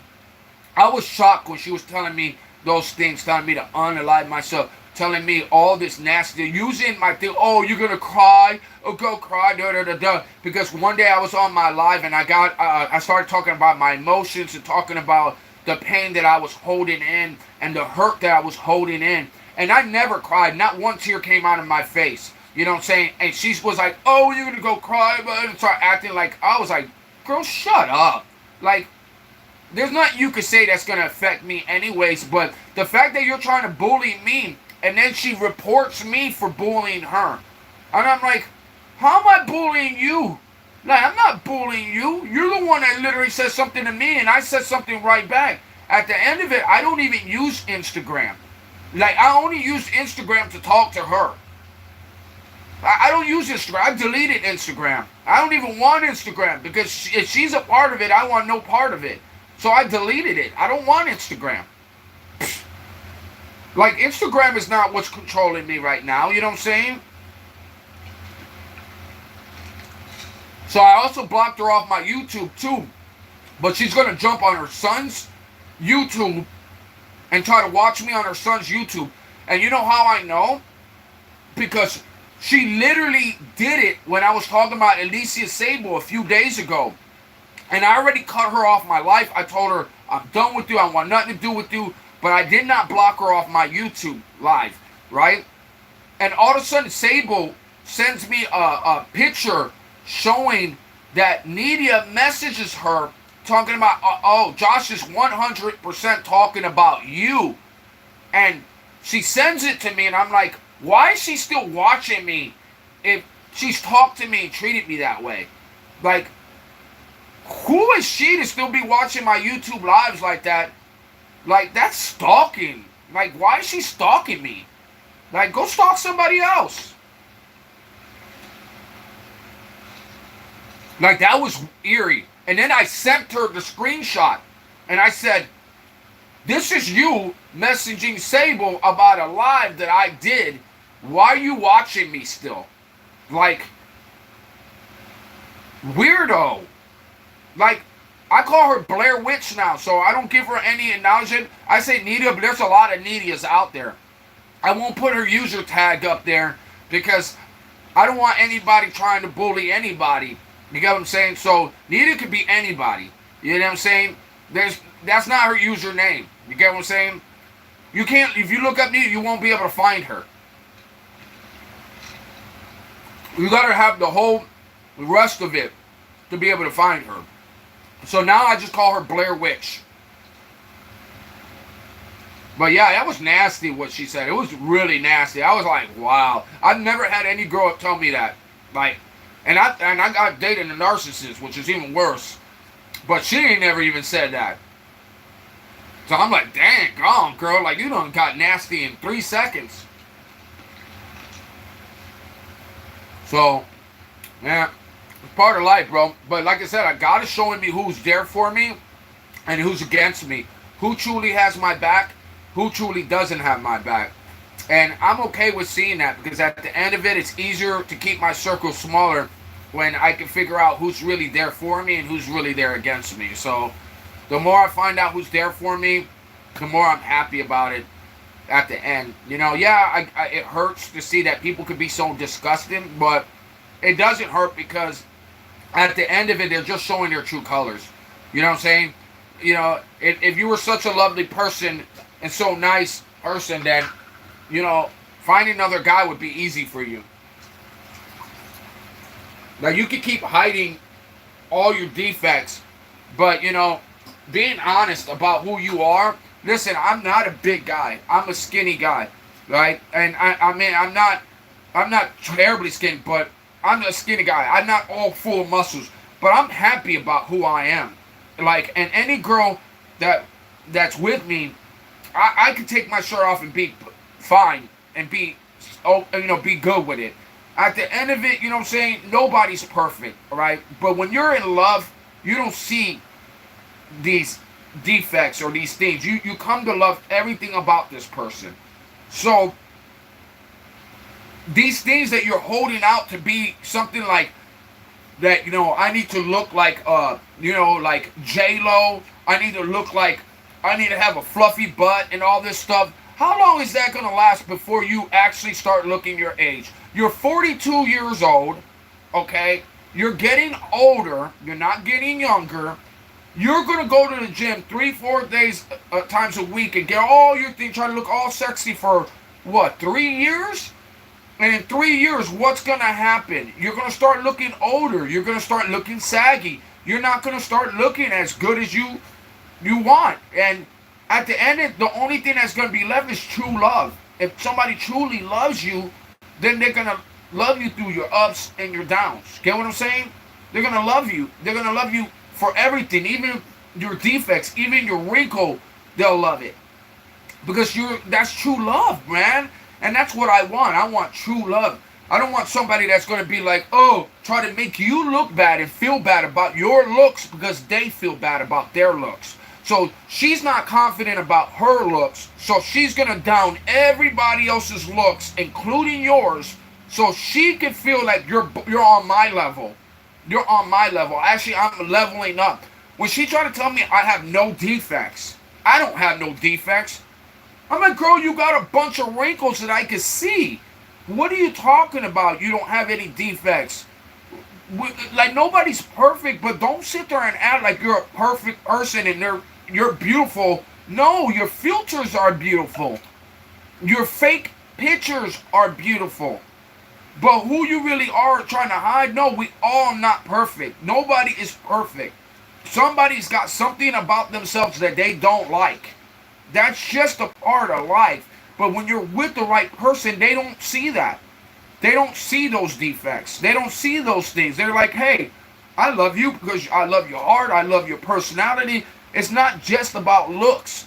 People think that looks is about everything, but it's not. And then when I told her about her dressing, like, she showed me this outfit, and this outfit looked so revealing. It looked like you were thirsty. It was cringe. This outfit was so cringe that I was like, you're gonna dress like that to a concert? Like, everybody's gonna look at you and be like, damn, you thirsty as hell, girl. You look thirsty. You look like you're screaming, look at me. Look at me. Like, don't do that. Don't make yourself look cringe. I'm like, you look just as sexy with a t-shirt on than you do when you got all this open. It was like all this was open all the way up to here to show her stomach and booty short things. It looked like a onesie and a J-Lo type where it barely goes over your boobs.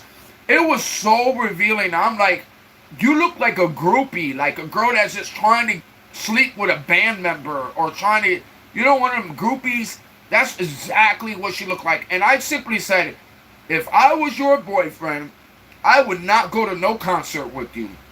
I would be like, if I was your friend and I was walking next to you, I would be embarrassed to be next to you because you're looking so cringe. You're making yourself look like a 21-year-old, 22-year-old that is just trying to show their sexiness off, It's just cringe. And especially when you're 42 years old and doing that. That's cringe. That is so cringe. I was like, girl, I wouldn't have gone with you. I would have said, nah, I'm not fighting other guys. I'm not going to have other guys look at me like, bro, man, your girl's thirsty. Nah, she ain't my girl.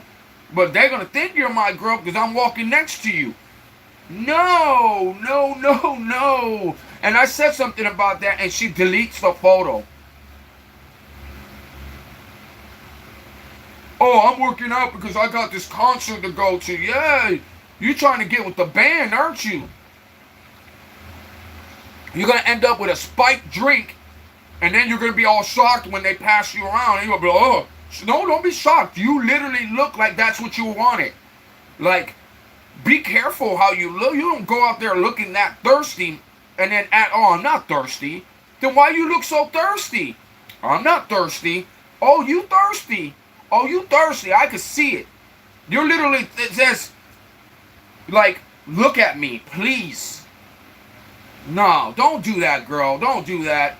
At least any girl I'm attracted to, she could look like that for me. Go on a date with me at home. But I wouldn't even take her to a restaurant looking like that because I'm going to be like,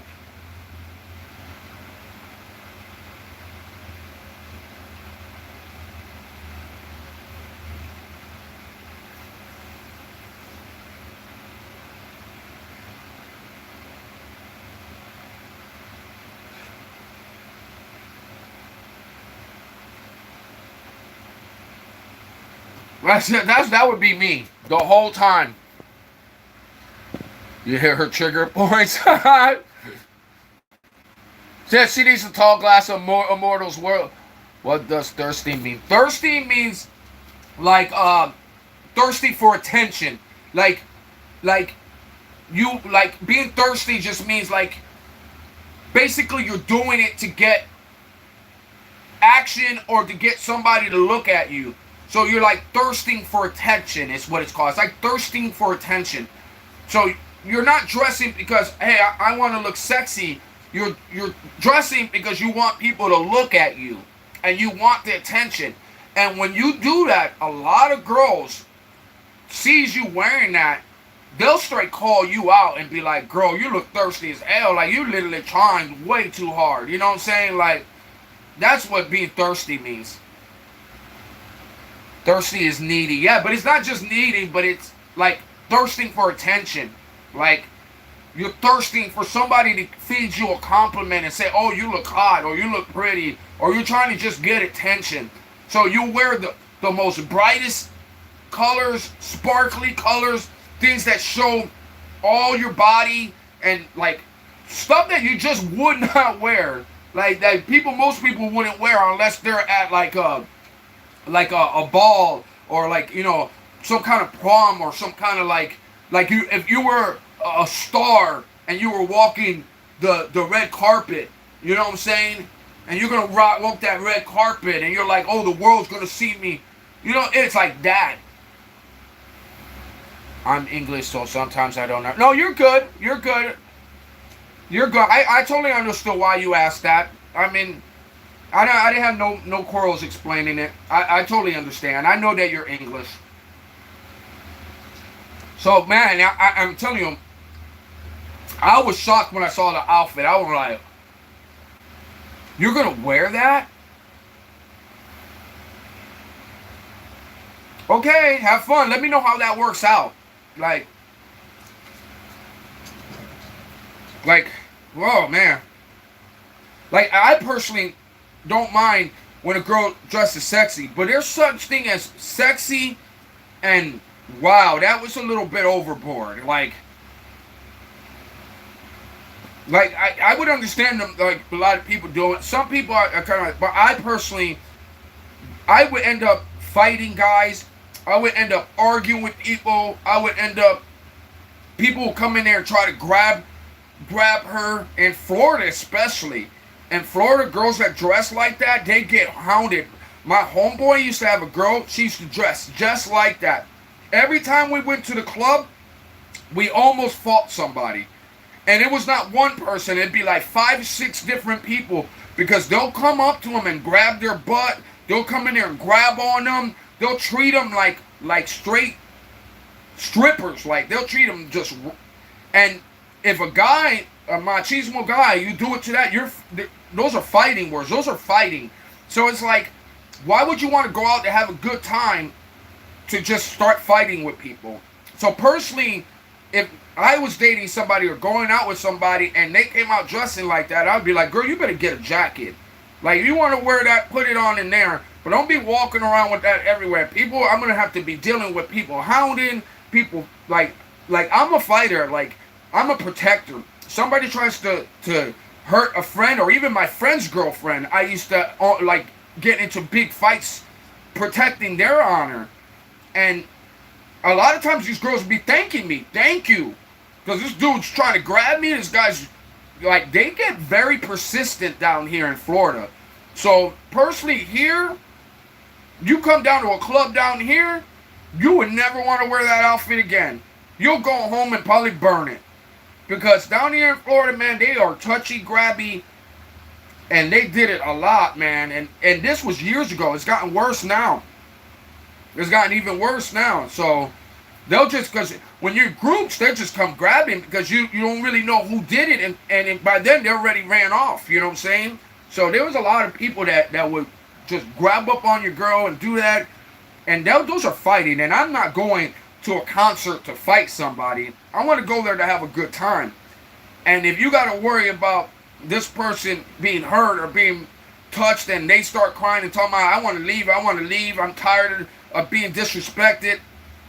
Well, daggone, girl, you got to start picking those outfits a little bit better, because it ain't going to get better. It's going to keep getting worse. And she was beautiful. She was tall. She was stacked beautifully. She literally looked like a model. She had like a model body. And man, dudes were just grabbing at her. Like, and I could stop what I can and what I can see, but that's my homie's girl. So, bro, you better protect your girl. You brought her here like that. You better protect your girl, homie. Half the time, he's looking for me to help protect them. You got my back? Yeah, I got your back, homie. You got your girl's back? Well, you better get it. And that's why I personally don't like it. Like, if I'm in a crew like that, then I like, and if it's my people's, I would be like, come on, girl. But at the same time, man needs to control their hand. Oh, absolutely. Absolutely. But if it's happened to you once and you come back and you're wearing even sexier things, like, you got to understand these people aren't going to stop. And you can't find out who's the one doing it. Get what I'm saying?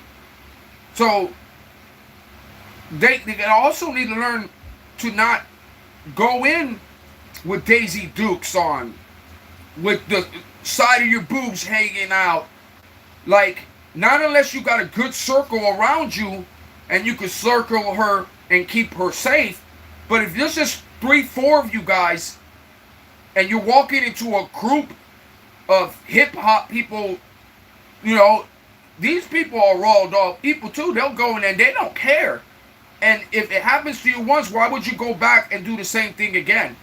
Get what I'm saying? So it's a setup, you know, in a way. Like, I don't like it. Personally, I don't like it. But you're right. Guys, I don't respect any guys that goes grabbing up on any girls, no matter what they look like, no matter what they wear. But I'm saying is that if you're with a group of guys and you got a boyfriend, you can't be going in there looking like that in Florida. You can't, because they will grab up on your butt. They will have you leaving home crying. And I'm telling you, I've had girls come crying right after. But what happened? Some dude just grabbed me and and I'm like, damn. Like, but you're also dressed like a stripper right now too. So, you know, you got to be careful. And I'm not trying to say it's her fault. But what I'm saying is, be careful what you wear in certain situations too, because unless there's security, unless there's people there to protect you, your people is who you have next to you. And if I go there and fight every guy that grabs his girl, then I'm going to be fighting and being in jail and fighting a lot of people. So, and at the end, I would push them. I would be like, what's up, bro? There's a few of them that I literally, their girl was with me, walking with me, and I protected them. You know what I'm saying? But at so long, I could get jumped, I could get hurt, I could get stabbed, I could get, like, so many things can happen to me just because I'm defending somebody else's girl, too. And that's why I don't like going to clubs. That's why I didn't go to much clubs. I stopped it because I'm like, bro, that's just a fight ready to happen. And I am not setting myself up like that. And anyways, I would never bring my girlfriend to a club. That's the stupidest thing I ever heard. Don't bring your girlfriend to no club.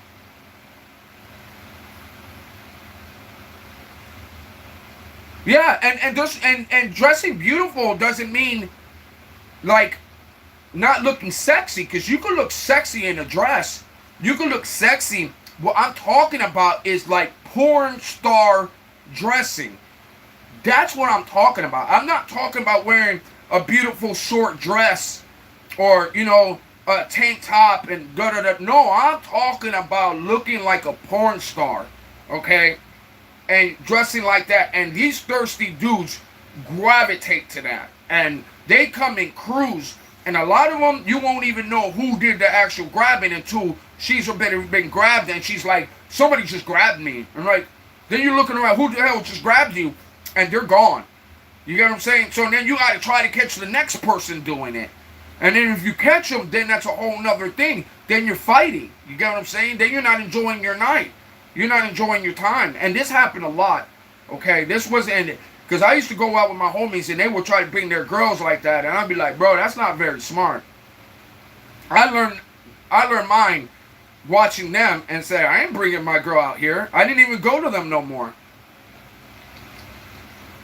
Like, I think women shouldn't wear leggings and as pants. To me, they're like something you would wear under a dress. Yeah, a lot of girls wear those leggings a lot too. Like, I don't think leggings is as bad as what I'm talking about. I'm talking about like the shirts that only cover your nipple, you know, and it's covering your nipple, and then you got the side of your boobs hanging out, and then you're showing your stomach all the way down to your hips and stuff like that. And then you got Daisy Dukes that basically shows your ass, your cheeks and your butt hanging out, and then they go walking around like that. And I'm like, What did you like? That's almost like asking for. It's almost like asking, grab my butt in a way, you know. Even though it's not right, but people gravitate to that, and they're like, they'll do it. And in Florida, they're so handsy. They're so handsy here. You know, I haven't been in a club in a while because of the whole situation, because I didn't like it. You know, I personally don't like that. But yeah, I understand what you're saying about the leggings, because in the leggings you can even see like the camel toe, and like, and it really shows the shape. I think it's sexy, though. I think it does look sexy, but I think it is very revealing as well. You know what I'm saying? It shows your body, it shows your figure. It makes you look like you got a bubble butt and everything like that. So I wear leggings for the gym, but that's what I use them for. I want to go out with them. Yeah, like that's what I'm saying. I see a lot of gym people wear, and some of the girls, they'll be wearing it to gym and be like, "Why is everybody staring at me? You like, why are you looking at me? Why are you hitting on me?" Da da da da da. And I'm like, "Girl, you got a fluffy butt walking around here with a fluffy butt, and you don't think people are gonna look? Of course we're gonna look. We're men. Like, what do you want us to do? This?"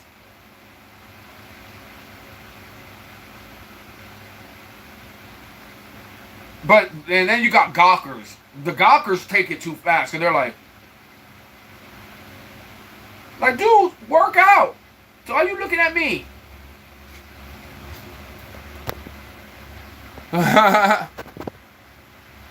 That's my opinion. Women are too fixed to show off their body curves.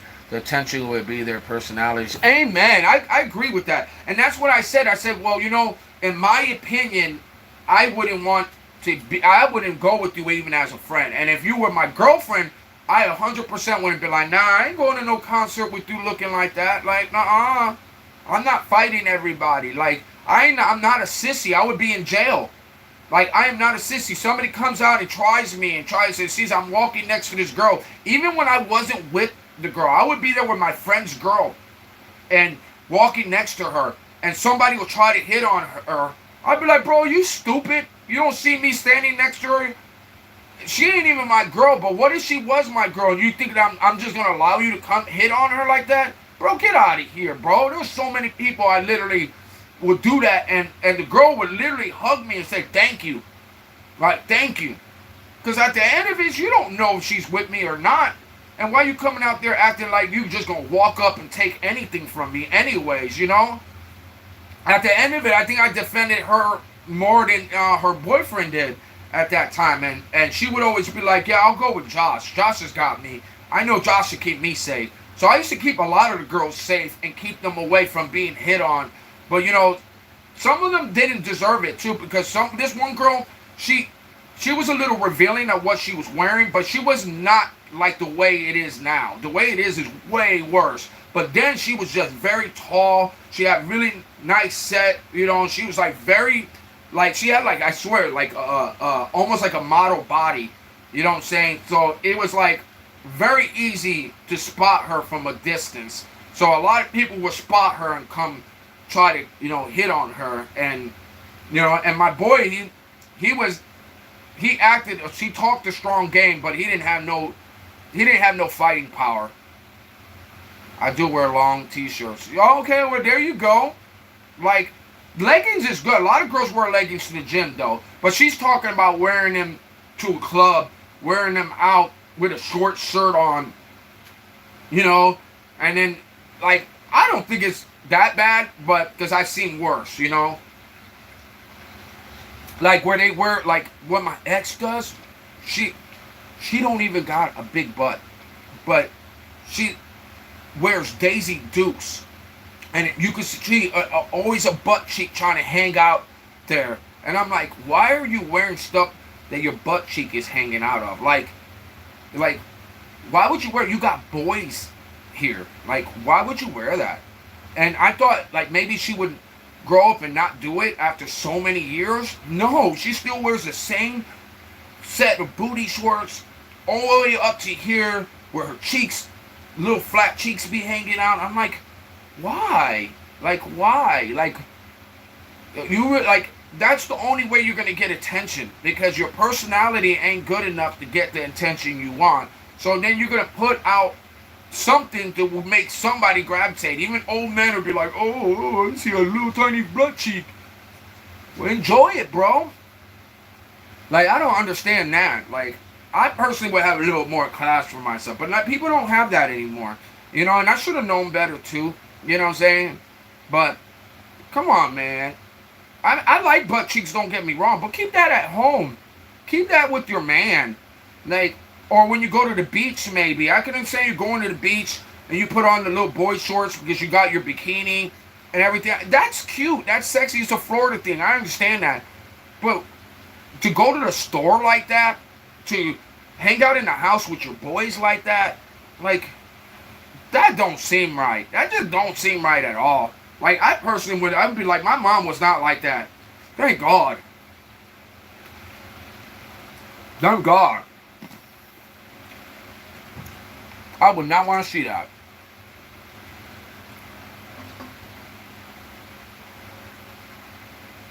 Yeah, for your partner's eyes only, for real. Because and then when other guys look and they start staring at your girl, do you blame them? Even if it's not even that pretty, people are going to look because it's in their face. You get what I'm saying? So you can have no butt, flat butt, and have a couple cheeks hanging out. Even if you look like Freddy Cougar, they're going to look because it's there in front of their face. So it's like not even an option. It's almost like, hey, if this ain't right, you want a cheek? It's hanging in there. Hold on. Oh, now it's hanging there. Come on, man. Don't be thirsty. You're beautiful. You can be beautiful and have a beautiful personality, and you don't need to put yourself out there like that. And in Florida, man, this is Florida. Everybody's half naked in Florida. But when it's not hot outside and it's cold, why are you still wearing them same booty shorts? Like, come on, girl. Put some joggers on. Let's help the world out a little bit. You know what I'm saying? Like, that's what I want. I mean, I want a girl that's only about me. And, you know, and even if she shows a little butt cheek every now and then, I'm not upset about that. I wouldn't be jealous about that. But, you know what I'm saying? No win is win, too. We don't know when, okay, you know, I've been showing my butt cheeks all week. Let me have 2 days, 3 days with no butt cheeks. You know what I'm saying? That's a blessing right there. Not everybody's eyes wants to see it, you know? That's just the truth. Not everybody's eyes wants to see it. You know what I'm saying? And it's almost like you're being forced to look at her booty cheeks. And, like, how can you not look at it? It's like, would you look at a train wreck? You absolutely would look at a train wreck. Okay? Now you'd be like, oh, oh, oh, oh, daggone. Girl got her whole, like, little flat booty out. That's a whole flat butt. And it's like, you don't have it, like, I don't know. I'm just not thirsty like that. And, you know, if I wanted to, I could be doing my lives with no shirt on and putting myself out there like that, too. You know, if I wanted even more attention, I could do that. I could start going to the gym every day and taking my shirt off and then trying to posing and trying to get I'm not doing that because I'm not thirsty. I don't need to do that. I could keep my clothes on and still be me.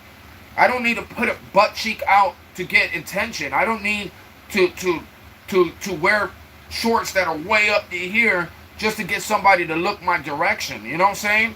You don't have to do that. Like, some people like that, though. And I'm just being honest. I'm not trying to make fun of everybody because, like I said, so depending on the person's, like, you know what I'm saying? But you can tell when somebody's doing it for attention. You know what I'm saying? When they're trying to do it just for looks. They're trying to do it not because you're comfortable. Because if you're comfortable, you wear it at home when you're at home. You won't wear it to go to the store. You get what I'm saying? You won't wear it to go to a bunch of different places. Like, you know what I'm saying? You will keep it on. When I get home and I'm laying down, I'm in my boxers. You know what I'm saying? Hey, what's up, my brother? How you doing, Aiden? You been good, my brother? Like, when I'm at home, I'm in my boxers. I'll take my shirt off. I'll be relaxing in my own thing. That's my comfort, and that's me being comfortable, like, at home. You know what I'm saying? But I damn sure wouldn't be going to the store, no shirt on, you know, in my boxers, walking around, letting my ding dong swing. I'm not doing that. Like, I don't need to do that. You know what I'm saying? My personality and who I am is enough. Like, get what I'm saying? I hope that makes sense. Like, I get with a girl, man, I want my girl to look beautiful. I want my girl to be hot, but I want her to be hot for me. You get what I'm saying? Like, I'll wear those Daisy Dukes for you, baby. I'll put on that cute little, outfit on for you, baby.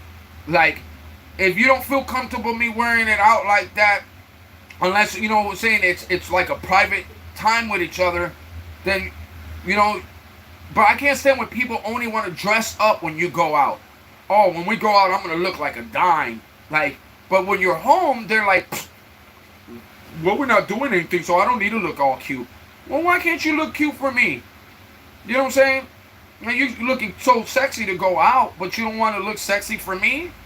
Like, I do that when I'm at home. I'm with them. I'm a dude. And I'm going to dress up for my girl. I'm going to wear something nice, something preppy. I'm going to do my hair good. I'm going to put my cologne on. I'm going to do it so when you get home, you see me and be like, oh, hey, baby, on the weekend, whatever. I'm dressing for you, and I'm dressing also for me because I like to dress good, too. But when people only do it just to go out, it's like, oh, I'm going out. Okay, let me go look like a dime. Like, you couldn't look like that for me yesterday? Like, I understand being chilled in your house every now and then. You don't want to do anything. But, like, come on, you can't forget to want to impress your man. And if you want to impress your man, you don't just do it because you're going out. You know what I'm saying? Like, personally, I would. I mean, I don't know. But girls put a lot more makeup on, take longer to do their hair, and stuff like that. So, sometimes it's their excuse to really dress up. So, taking them to a nice restaurant and they're looking like a dime for you. I love that. You know what I'm saying? What's up, Cameron? I understand that. I'm about that. I'm like, oh, that's cool. Like, the effort. Yeah, that's what I'm saying. That's all that you want to see is effort. You know what I'm saying? And at the end of it, man, you can have a romantic dinner at home, right? A nice dinner at home. You come look, bro, if I come home from work and I come home and my girl's looking like a dime piece and dinner's ready for me, candles all lit up, and bro, I'm gonna be like, listen, girl, you look hot. Like, wow, you look great. And eat dinner with her, take her for a walk, go to the park, whatever you need to do. Romance is where it's at. You know what I'm saying? And same vice versa. If she comes home from work, have candlelight dinner ready for her, dress nice for her, have a nice dress ready for her to get into after work. And then you guys go to a pool or go to a spa or something like that and you're chilling. Like, that's the kind of relationship connections I want. But I want it to be based on each other. Not based on what everybody else thinks of you or what everybody else is looking at you. It's based on what I think about you and what you think about me. Like, the world just seems to pause when we're with each other. Get what I'm saying? That's the connection I want with a girl. And I'm not trying to settle for anything less than that. Because I see a lot of people that are not happy. I made bad connections before. I want a positive connection with a positive girl that is all about me and I'm all about her. And that we could grow and live together. And even when we get old, I want us to be laughing, still trying to look good for each other, still have that connection. Even when you get old, I want that connection. You know what I'm saying? And I'm not settling for anything less. I am not. If I gotta stay single for a year, 2 years until I find her, I'm going to. Because when God puts her in my life, it's gonna be the girl that's meant to be with me, that I was always meant to meet. Get what I'm saying? So at the end of it, it's gonna be so worth it. And Carolyn, the same thing with you. You need to just not settle for less, but know you will find him, and he will come out of the blue on you, and he will be the man that you were always meant to be with, okay? And after that, you better send me a postcard for a wedding invitation, or you better be like, Josh, you were right. The check is in the mail, okay? You were right. You gave me the right advice. And I'm glad I listened to you, because at the end of it, I promise you, somebody's going to sweep you off your feet, and you're going to be like, wow, everything I talked about, the connection, the love, the affection, the empathy, it's all going to be in that relationship. And he's going to help you heal from the torment and the bad relationships. He's going to make you completely forget all the torment you've been through, because he's going to be that band-aid that's going to help put you back together. That's going to help you heal you. You get what I'm saying? But it takes time. You got to rebuild yourself, restructure yourself, have yourself mentally able to accept the love when it comes. But don't deny people left and right. Just make connections, but know, hey, I don't feel that connection, but just know it may build. So give it some time. And that doesn't mean date a bunch of people. That just means make friends. Make friends. You know, you just never know. So that's what at least I'm going to do in my life, you know. And I'm going to fix and work on myself. And then after I work on myself, the person I'm going to stay, man, he's actually a personal trainer. I cannot believe this. Like, everything I need in my life has led with this guy named Tommy. He's messaged me. He's told me, I want you here. I got a spot for you. I got a place for you. I got you all set up when you come here. I got a church for you. I got the church where you could be a part of it. I got a church where you could help kids out and be a part of their life. I got you, bro. Right? And then later on, I find out by this girl that recommended him to me. Her name was Beth. And she tells me, Josh, he's a personal trainer too. What? He's a personal trainer too. I said, I have been talking about getting my health better, to eat better, to take the proper vitamins, to get the right proteins in my body, and I want to start lifting, but I don't want to get massive. I just want cuts. I just want to have my body cut and muscular cut. I don't want to be with like walking like this. I don't want that. I just want enough to have the cut and have to be healthy and to be like, you know, to where I'm healthy and strong, right? And he's a personal trainer. I'm like, oh my God, that is so perfect, because I don't know what proteins to drink. I don't know what vitamins to take. I don't know what my body's screaming for. And this guy does. He does it for a living. So he'll tell me, hey Josh, these are the exercises you need to do. I'll help you do them. He'll help me be accountable.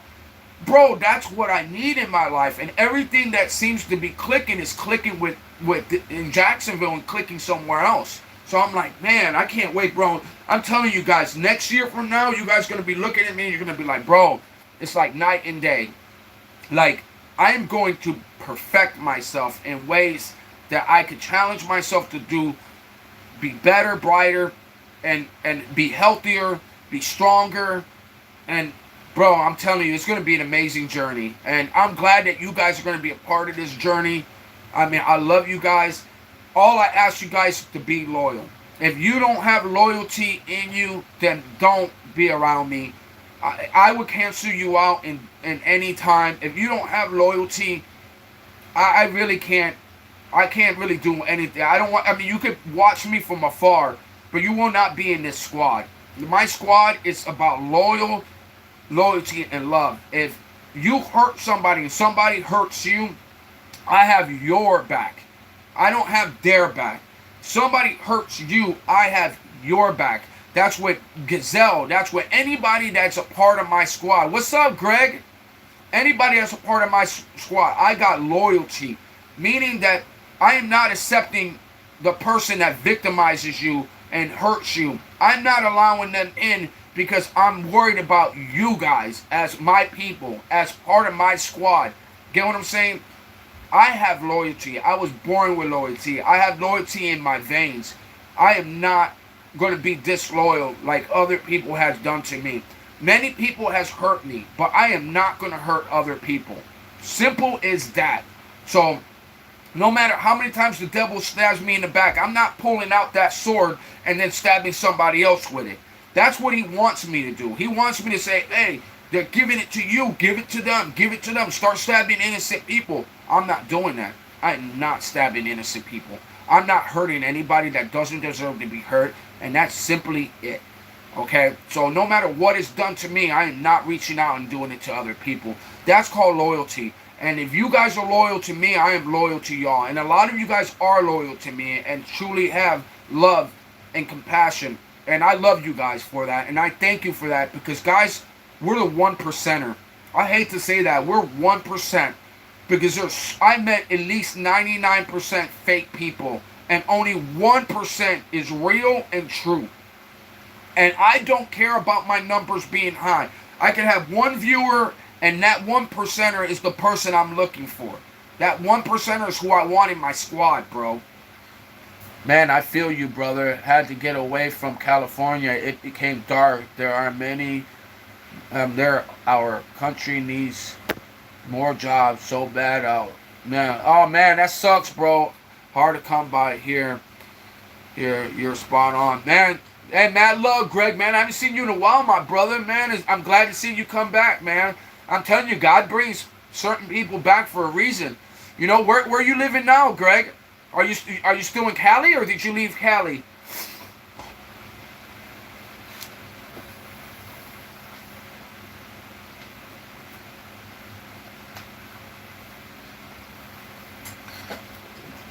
I'm in KC. Oh, Kentucky? Oh, no, I'm in KC, Missouri. Oh, Kansas City, Missouri? Wait a minute, Kansas City? Oh, yeah, because Missouri runs into each other, right? Right? Is Missouri any better than California? Is it any better there? I used to listen. I had an ex that lived in Missouri, and I remember I went down there to see her family and everything like that, and I stayed up there for a little bit, like a week or something like that, 2 weeks. A lot more peaceful. Oh yeah, coming from California. California is like, bro, it's like Demon City. It's like they're on demon time, bro. They're on demon time. There's a lot of dark. It's very dark, bro. You know that darkness is here in Daytona Beach, Florida. Bro, there's some darkness here in Daytona Beach, Florida. I don't know if there's some kind of like witchcraft going on around here or what, but there is some very dark stuff in this town. And I don't know what it is, but it just seems like people aren't happy. People seem miserable. People seem like they're like loyalty even in this town is so bad, bro. Like, I never felt that in my life, and it's a beautiful place. Daytona's gorgeous. It's just beautiful, but it's not. It's like something's not right. You know what I'm saying? Like, you know how you get that gut feeling that something ain't right. Even getting a job out here was hard, and I think it's because my road is leading away from here. You know what I'm saying? Like my road and my path is saying you're supposed to be in Daytona, but I came here to learn, to get closer to God, and to see what the enemy's tools have. Like, the enemy's got plenty of tools, and it's not just here, because I've been hurt on YouTube Live from people from Oklahoma, people from Arizona, people from Bradenton. Like, so it's not there. It's everywhere, but here it just seems a lot of darkness, bro. So I'm gonna be moving to Jacksonville, and I'm going to reset myself in Jacksonville, and I'm going to get the help that I need, because I'm going to a Christian program that's going to help restore me, rebuild me, restructure me. Bro, man, get involved in a church program. I'm telling you, man, there's some programs that are church programs that you're meant to be in, man. They need your help. They need like-minded people there that can help the children. That can, man, bro, you know, just throwing a football back and forth with a kid can bless a kid's life. You know that? Do you know sitting by a kid that nobody really likes and people are treating mean, and you sit by them and you show them the attention and you're friends with them, that you could just touch that kid's life? That every Sunday he'll come looking for you and say, hey, man, kids are so impressionable, so innocent, and demons want them. They're innocent, they're pure, their mind is not corrupted, their mind is still young and fragile. And so the demon wants that. So, man, we got to protect these children, man, because these children keeps heading the wrong directions. Some of them are unaliving themselves. Some of them are hurting each other. They're hurting their stuff in schools. You know what I'm saying? They're doing crazy stuff, bro. That's because the demon is really involved in trying to pull these kids, bro. So they are people I look as innocent and pure. And, man, we got to help mold these kids, bro.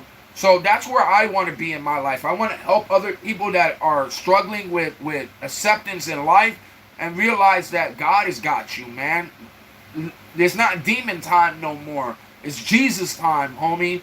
And that's what I want for them, man. And I'm hoping, man, I could get more like-minded brothers to go out there, go to a local church, and just help your community out, man. Help these kids out, man. There's a lot of wolves in sheep clothing, and that's the only protection they have is fake Christians. Like lukewarm Christians. They're neither hot nor cold. They're lukewarm Christians, okay? We don't need that, man. They don't need that. They need true love. It's like a kid knows when they truly love. And they know when somebody's faking it. They can feel it in their heart. It's like a energy flow that they could pick up on. They could tell if you truly care and you truly don't. Man, you're speaking so much that my heart's been feeling just been rough out there. I got to find a program like this for real. Hey, my brother, I'll help you. Once I get to where I need to get, I'll find out a program that would be near around you. You tell me where you're at. I will go to my people and I will ask them, is there somewhere around here that we can set you up to where you can be a part of something big? And bro, I'll help you get there. My goal is to help people like me and you. And like and like any of us, bro, we all need that in our life. And once we get set in that direction, brother, when you're helping somebody that's in need, there ain't no money, there ain't no high, there ain't no drug that's stronger and better than the blessing of Jesus Christ. When Jesus Christ puts that blessing and that spirit through your body, homie, it is the best feeling. You don't want drugs. You don't need alcohol. You don't need to put your head down and smoke a big fat blunt. You could throw that away and say, my high is through Jesus. I got a Jesus high. And the Jesus high is like no other high. You won't need anything, my brother. I promise you. Once you're filled with that Holy Spirit, that demon is going to come after you. Meaning he's going to send his minions. He's going to send people to hurt you and devour you. But no, bro, that means you're getting closer. When demons hit you more, you got to be like, oh, wow, I'm getting closer to something. Like, think about it. Why would they come and attack you unless they know you're headed to a path that's going to make you better, stronger, and wiser? Bro, I'm telling you, they're trying to take you off that path. Only high I want. Amen, my brother. I used to smoke weed. I used to smoke weed religiously, bro. I smoked weed a lot. And I quit recently, like last almost, well, I quit for a little while now. And let me tell you, bro, I used to be an advocate for it. Like, hey, it was from the ground. God made it for me and for you. But they have corrupted the weed to not be what it is no more. They have made it so potent and so strong that it's turned into a form of witchcraft to try to take over your mind and keep you complacent. Like alcohol. Listen, when you're drinking, why do you think when you're drinking, you're like, drink one, and you're like, then you start getting a buzz and you keep drinking? Why do you think when you do that, you start feeling good, you start feeling brazen? And why is it when you drink so much, you black out, don't even remember what you did and everything like that? It's because something goes in you and takes control of your body because you're accepting it in your body and they take over your body. Then you feel like crap the next day. Then you have a hangover. Then you're not feeling well. Then you like feel depressed. Then you just like, oh, I need to drink more. People say, oh, to get rid of a hangover, you need to drink again. Drink more, right? Why? Bro, because they're trying to get in you. It's like the demons get in you more while you're sinning. Like if you're sinning, the demons get in there, bro. They want to control you. They control your depression. They'll control your self-worth. They'll tell you you're a nobody. They'll tell you to just take yourself out. They'll tell you to take others out. They'll give you every bad thought to try to make you into somebody you don't want to be. So, man, I'm telling you, you got to rebuke it. You got to get into the Word. Stop listening to rap, all this other music. Only listen to Christian rap, Christian music. Get filled with the Holy Spirit and ask God to give you discernment. Ask Him to lead my way. God, if I'm the leader, I'm getting lost. If I'm following myself, I'm going to be like chasing after my own tail. Get what I'm saying? Right? Grateful to be over all that drinking. Yeah, me too, bro. Just been myself a lot. Had some hard moments. Only God has gotten me through this far. Amen, my brother. Love to hear that, bro. But just remember that demon's coming after you. The devil comes after you because he knows you're phasing up. You get what I'm saying? So every time you phase up, God's got a reward for you, bro. Every time you face up, man, our reward may not be here in this lifetime, bro. Our reward may not be here in this world. But do you really want a reward that you can't take with you? Do you really want riches if it's going to lead you to hell? Do you really want a bunch of money if you're going to get in a car wreck and kill yourself in a nice fast car? Do you really want money if it's going to corrupt your whole life? I don't.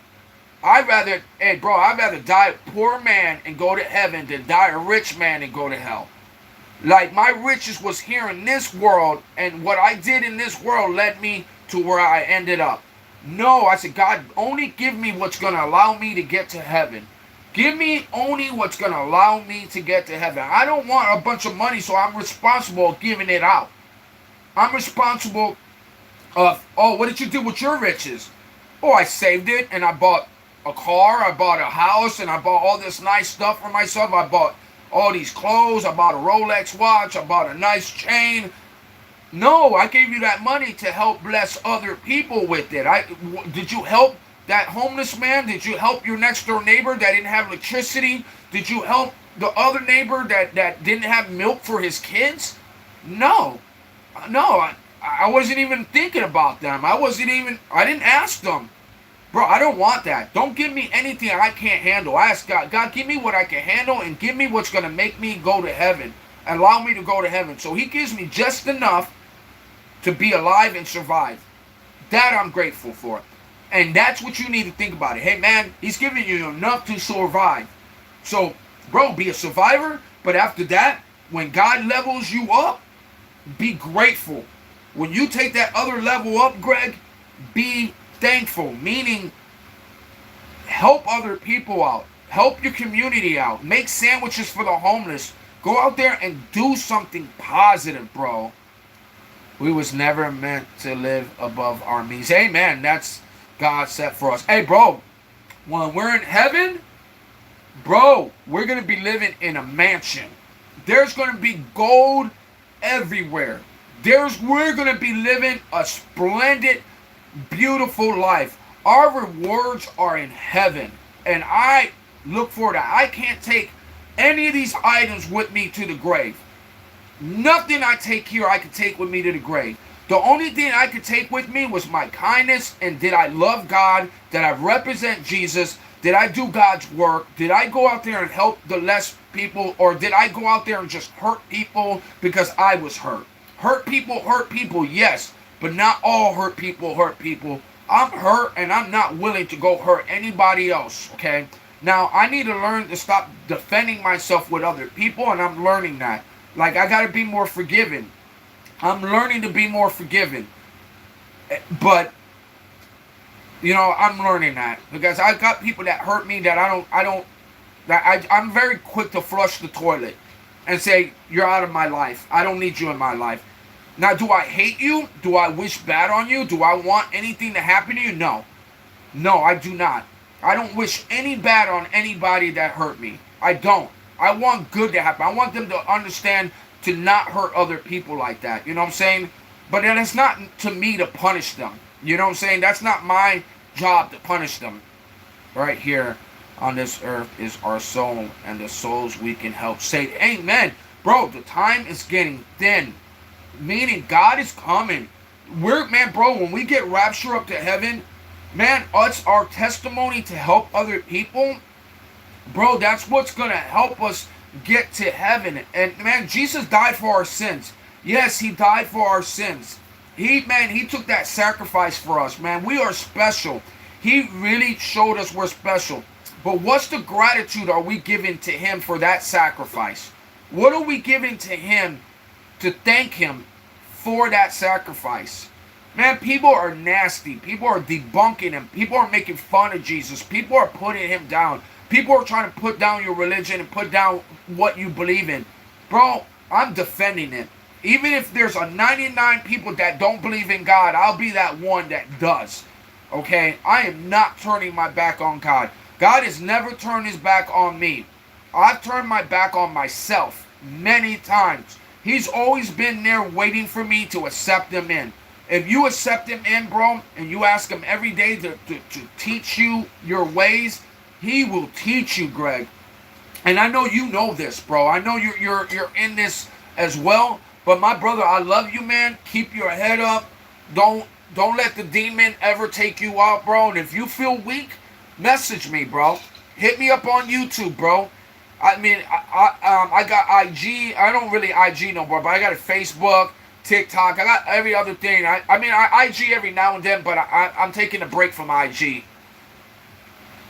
I know what you mean. For some years, it seems like folks really done me bad. I've been working on the same feelings. Hey, brother, let me tell you something that's the most hardest thing to do is forgive. It really is a hard thing to do. But if we want God to forgive us, and we want to be forgiven for our sins, we cannot hold the grudge of non-forgiveness on the other people. That won't work. So, bro, man, I had to forgive my mother. I had to forgive my brothers. I had to forgive people that truly I felt so hurt. I had to forgive people that destroyed my ex. Bro, I need to learn to forgive and let go. And that's my plans, is to make good with all the bad that I've done. And that's why I want to go to a Christian program. And that's why I want to get help for my anxiety and my depression. Because I want to start from clean. To start from fresh. To start from fresh means I have to forgive the people that hurt me. And that's not an easy task, but it's a road I'm willing to go down. Because I know it's a road that leads to Jesus, and it leads to the path he wants me to be in. So, bro, as much as hard as it is for me to do it, I'm going to do it. But I'm doing it because I know that's what he wants me to do, and I know at the end it's for me too. We got to forgive others, man. And I'm trying so desperately hard to do it and to keep to that. So, that's the only thing we got to work on, bro.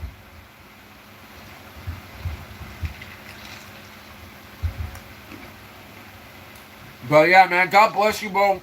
I wish you well. I hope things turn around for you, Greg. I hope Missouri does you right, and but I'm telling you, bro, find a program, find a church. Bro, listen, this is what you need to do. Close your eyes at night and say, God, lead me.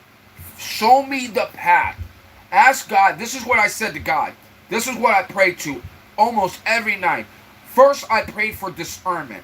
I said, God, please give me discernment. Please let me know when I'm being led astray. Please let me know when I'm sinning. Let me feel the guilt and the empathy when I do wrong. I want to feel the guilt so I can fix the problems that I don't even realize I'm doing. Okay? Hey, what's up, Domestican? Well, hey, how you been, my brother? But anyways, so I asked him for discernment. I said, Jesus, please give me discernment.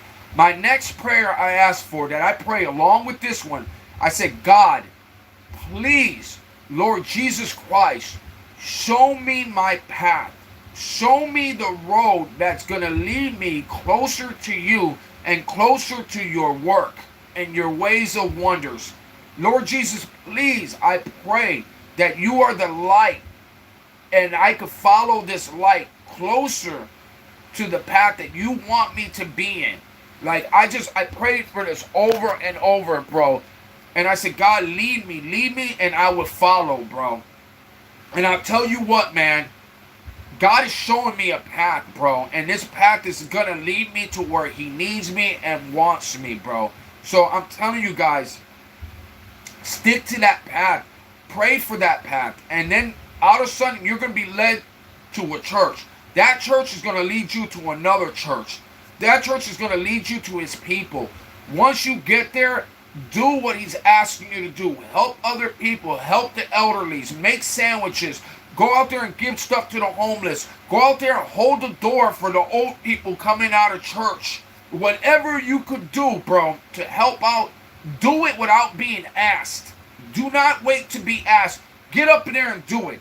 Go on a youth day and say, hey, I just want to help out. I just want to help out. Whether it's take your trash out, whether it's play catch with these kids, whatever it takes, bro, start with that. And I promise you guys, you're going to feel that presence, and you're going to feel that love, and then he's going to lead you to your next path. But ask him to send you on the right path. All right, guys, I got to go. My phone's about to die, and I need to charge it. I left my charger. So, Greg, the Mexican, God bless. Yeah, man, I'm still going through hard times, but God's leading me to a path that I know I need to be on, and I'm heading on that path. Once I get to that path, the Mexican, you'll be a part of my testimony. Greg, you'll be a part of my testimony. You guys are going to know what I went through and what I overcame to be where I need to be. Okay? You're going to see my growth. You guys are going to be a part of my growth and my testimony to where God is leading me to. And trust me, I'm not the best representative. I'm a broken person like everybody else. I am not a minister. I'm not a man of cloth. But I love Jesus, and Jesus is leading me to a direction, and I'm willing to follow. He leads, I follow. That's what he is. He's the shepherd, okay? I'm the sheep. I'm lost. He left the 99 to find me. And he left the 99 and found me. And now I'm going to follow him back to the 99. Okay? So guys, God bless. Keep your head up, man. Mad love. Guys, spread love. Spread joy. Be kind. Be good to each other. God bless, guys. I'll try to come back later if I can. If not, I'll see you guys tomorrow. The Mexican, mad love, my brother. Greg, mad love. Gazelle, if you're still on here, I love you, sister. Caroline, I got nothing but love for you. God bless, guys. Keep your head up.